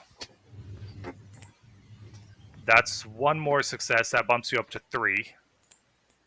What else can I do? If you want, you can spend a point of willpower, so put a slash on one of your green willpower boxes, and then click the willpower re-roll, and then change the first number that pops up to 2.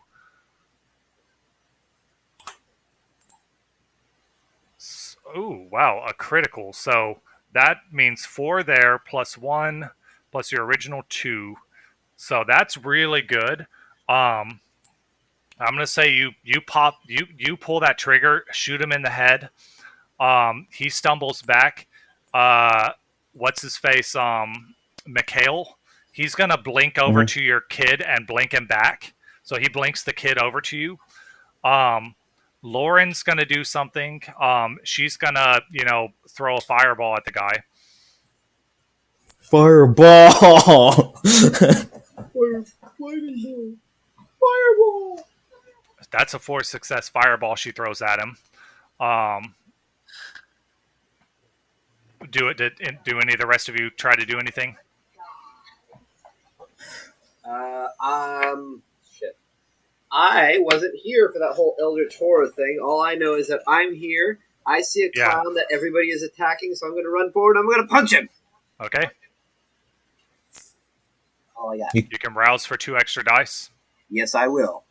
All right. Don't you have corrosive vitae too? Yeah, I do, but It's not. It can't be used for combat. yeah, Unfortunately. yeah, we Really? determined Yeah, that, it's in that the corrosive vitae description. can't be used for combat. Yeah, it's in the description That's basically. dumb. Yeah, That's like half the reason I got it.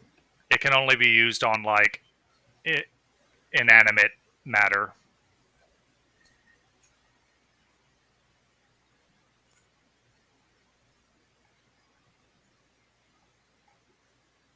I would also like to attempt to punch one of the clowns. Okay, there's only one clown. She didn't bring Tasha with her. 3 success punch on that clown. Yeah, 3 successful. So I hit the side. I kind of broadside the clown's face just a little bit. I only punched Cole, I will say, I'm gonna say in this world that you're currently in, you feel your connection to the spirit world is way more powerful. And if you want to just do like some sort of uh, power that you shouldn't be able to have Banish. yet, there's some higher level oblivion powers. Like I would say, you could probably access them on this side of the veil. And there's like one where you can like use shadows to form like a shadow whip, and things like that. If you want to do that instead of a punch.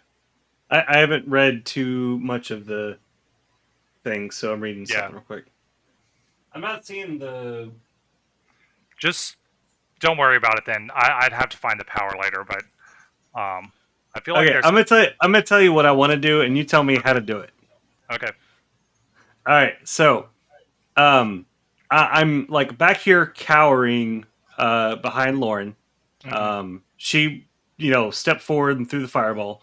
And then like I realized that everybody is attempting to do a thing, and so I like dig deep into the oblivion, and I want to pull forth the souls, or at least the shadow of the souls of the people that they have murdered. Okay. Yeah.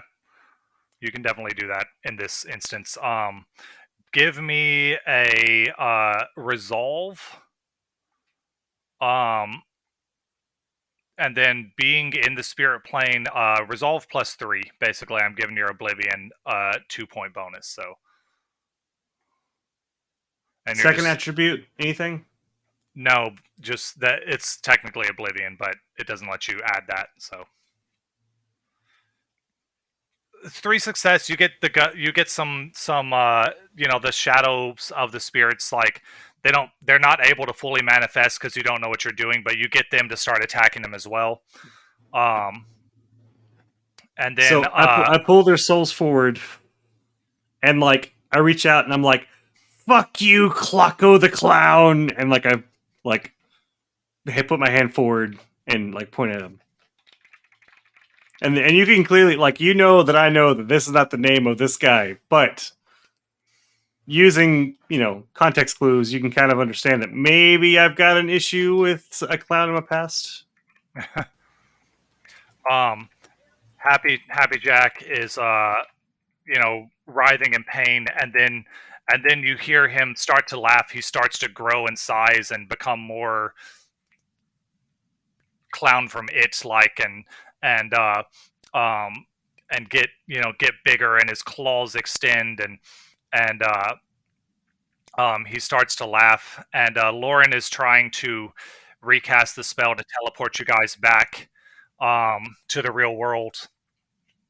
And then, Bill, I'm sending you a message, which I would like you to say something along the lines of these words: as a shining light appears in the center of all the attack on Happy Jack as well.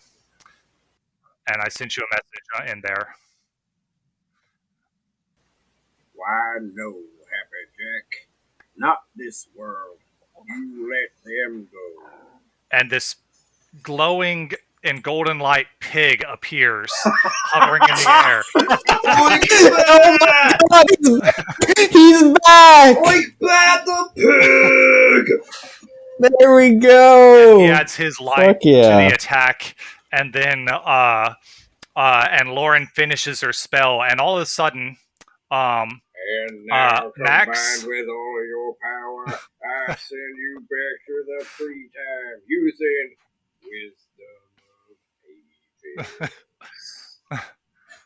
ages. Actually, we'll start with Jerry.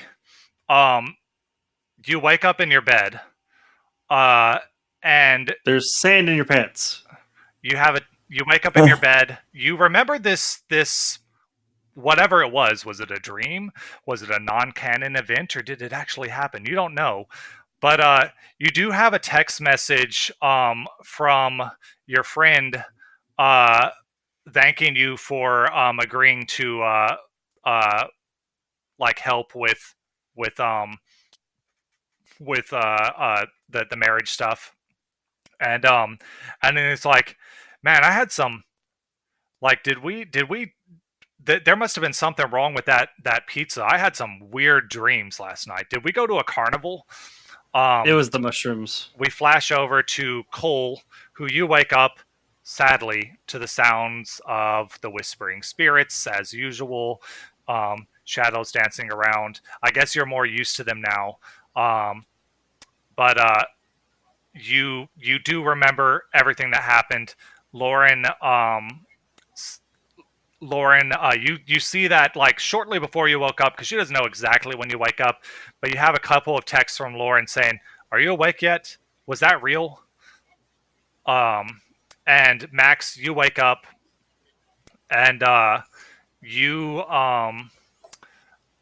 wake up. Oh God, I had a horrible dream about my fucking ex-wife. Yeah, you wake up. You had that horrible dream, but you've got a photo of your son standing next to Lauren, Brenda, posing in a picture between with a crazy red-haired clown in a regular-looking clown costume, and they're at a carnival, and you've got a picture on your phone somehow of that. I don't remember anything else. You do remember the dream, but it's for all of you, it's vague, like dreams get, and quickly fading. But you're like, how did I get this? What? And you wake up next to your ex-wife, Brenda! No, Brenda's not there. Don't worry. She's not there in the ceiling with you. But your phone is like open. Could have been kinky Yeah, shit. your phone's open to this picture, and like maybe you just don't remember taking this picture, and you were just looking through old pictures, but that doesn't make any sense because you're on a new phone. You don't know. But yeah. And we will call it a night because it's super late for you guys. Call it a day. Fairly late for me as well.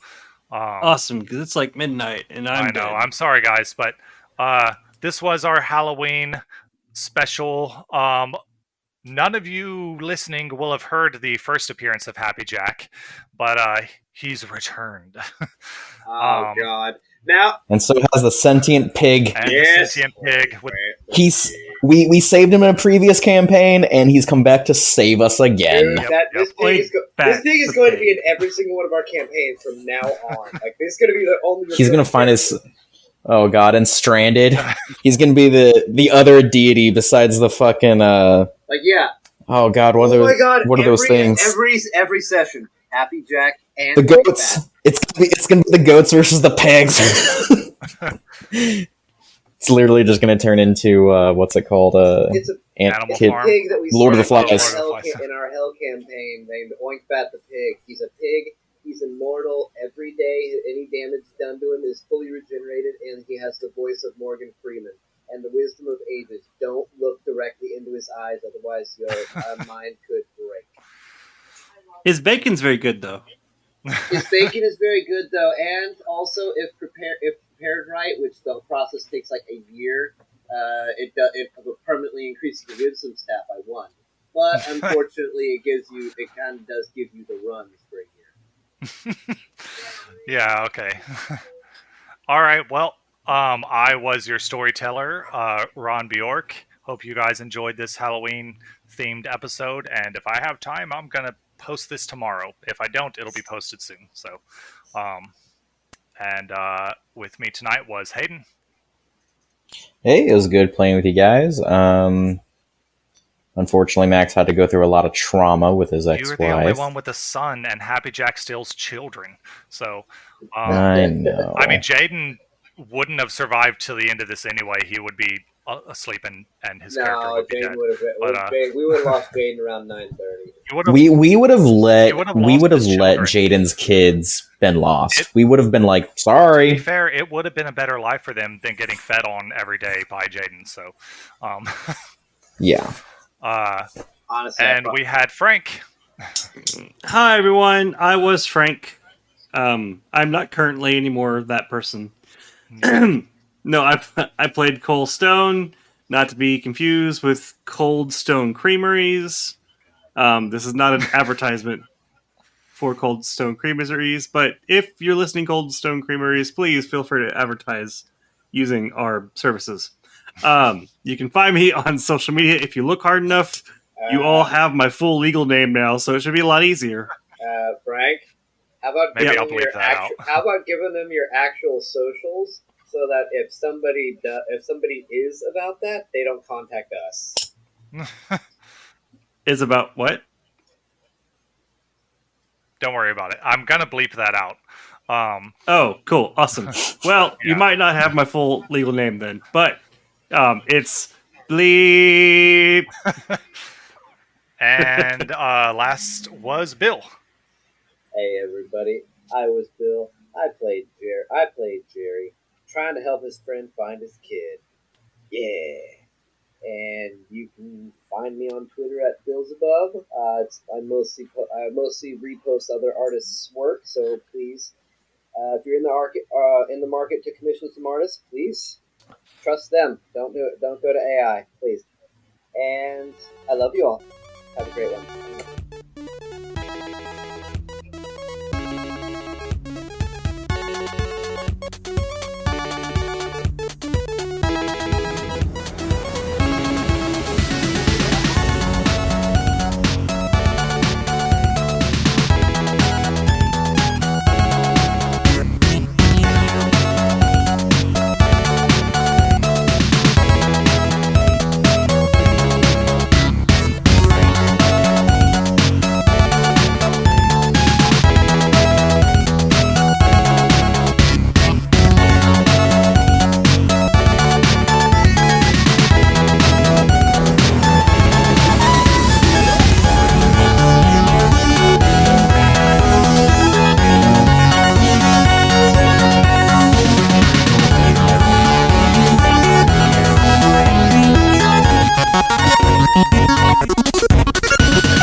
Hello, everybody. Oink Bat the Pig. Here to tell you that if you would like to follow your favorite cluster of chucklefucks, please feel free to follow us at idmroleplay@gmail.com if you want to talk to us. Or find our socials on YouTube. And we're also streaming on Twitch at IDM Roleplay. This has been the voice of God, Oink Bat the Pig. Have a great day, all of you humans out there. Thanks everyone for listening. The intro and outro songs you heard today was Foxhole Revolution and Gothamlicious, both created by Kevin MacLeod at Incompetech.com, licensed under Creative Commons by Attribution 4.0 license, CreativeCommons.com, licenses by 4.0. The night is over, and have a great day, everyone. Hi, everybody. I don't know if anyone else is here with me. I know Frank and Ron definitely left, but is anybody out there? Does anybody actually listen to these? I'd love to know. Actually, I'd love to know where y'all are from. What's it like there? What's the weather? What's the current geopolitical situation where you are? I just kind of want to know who's out there. Are y'all having a great day? I'm doing my best. This is Bill, by the way. This is Love World Bill. Yeah. So,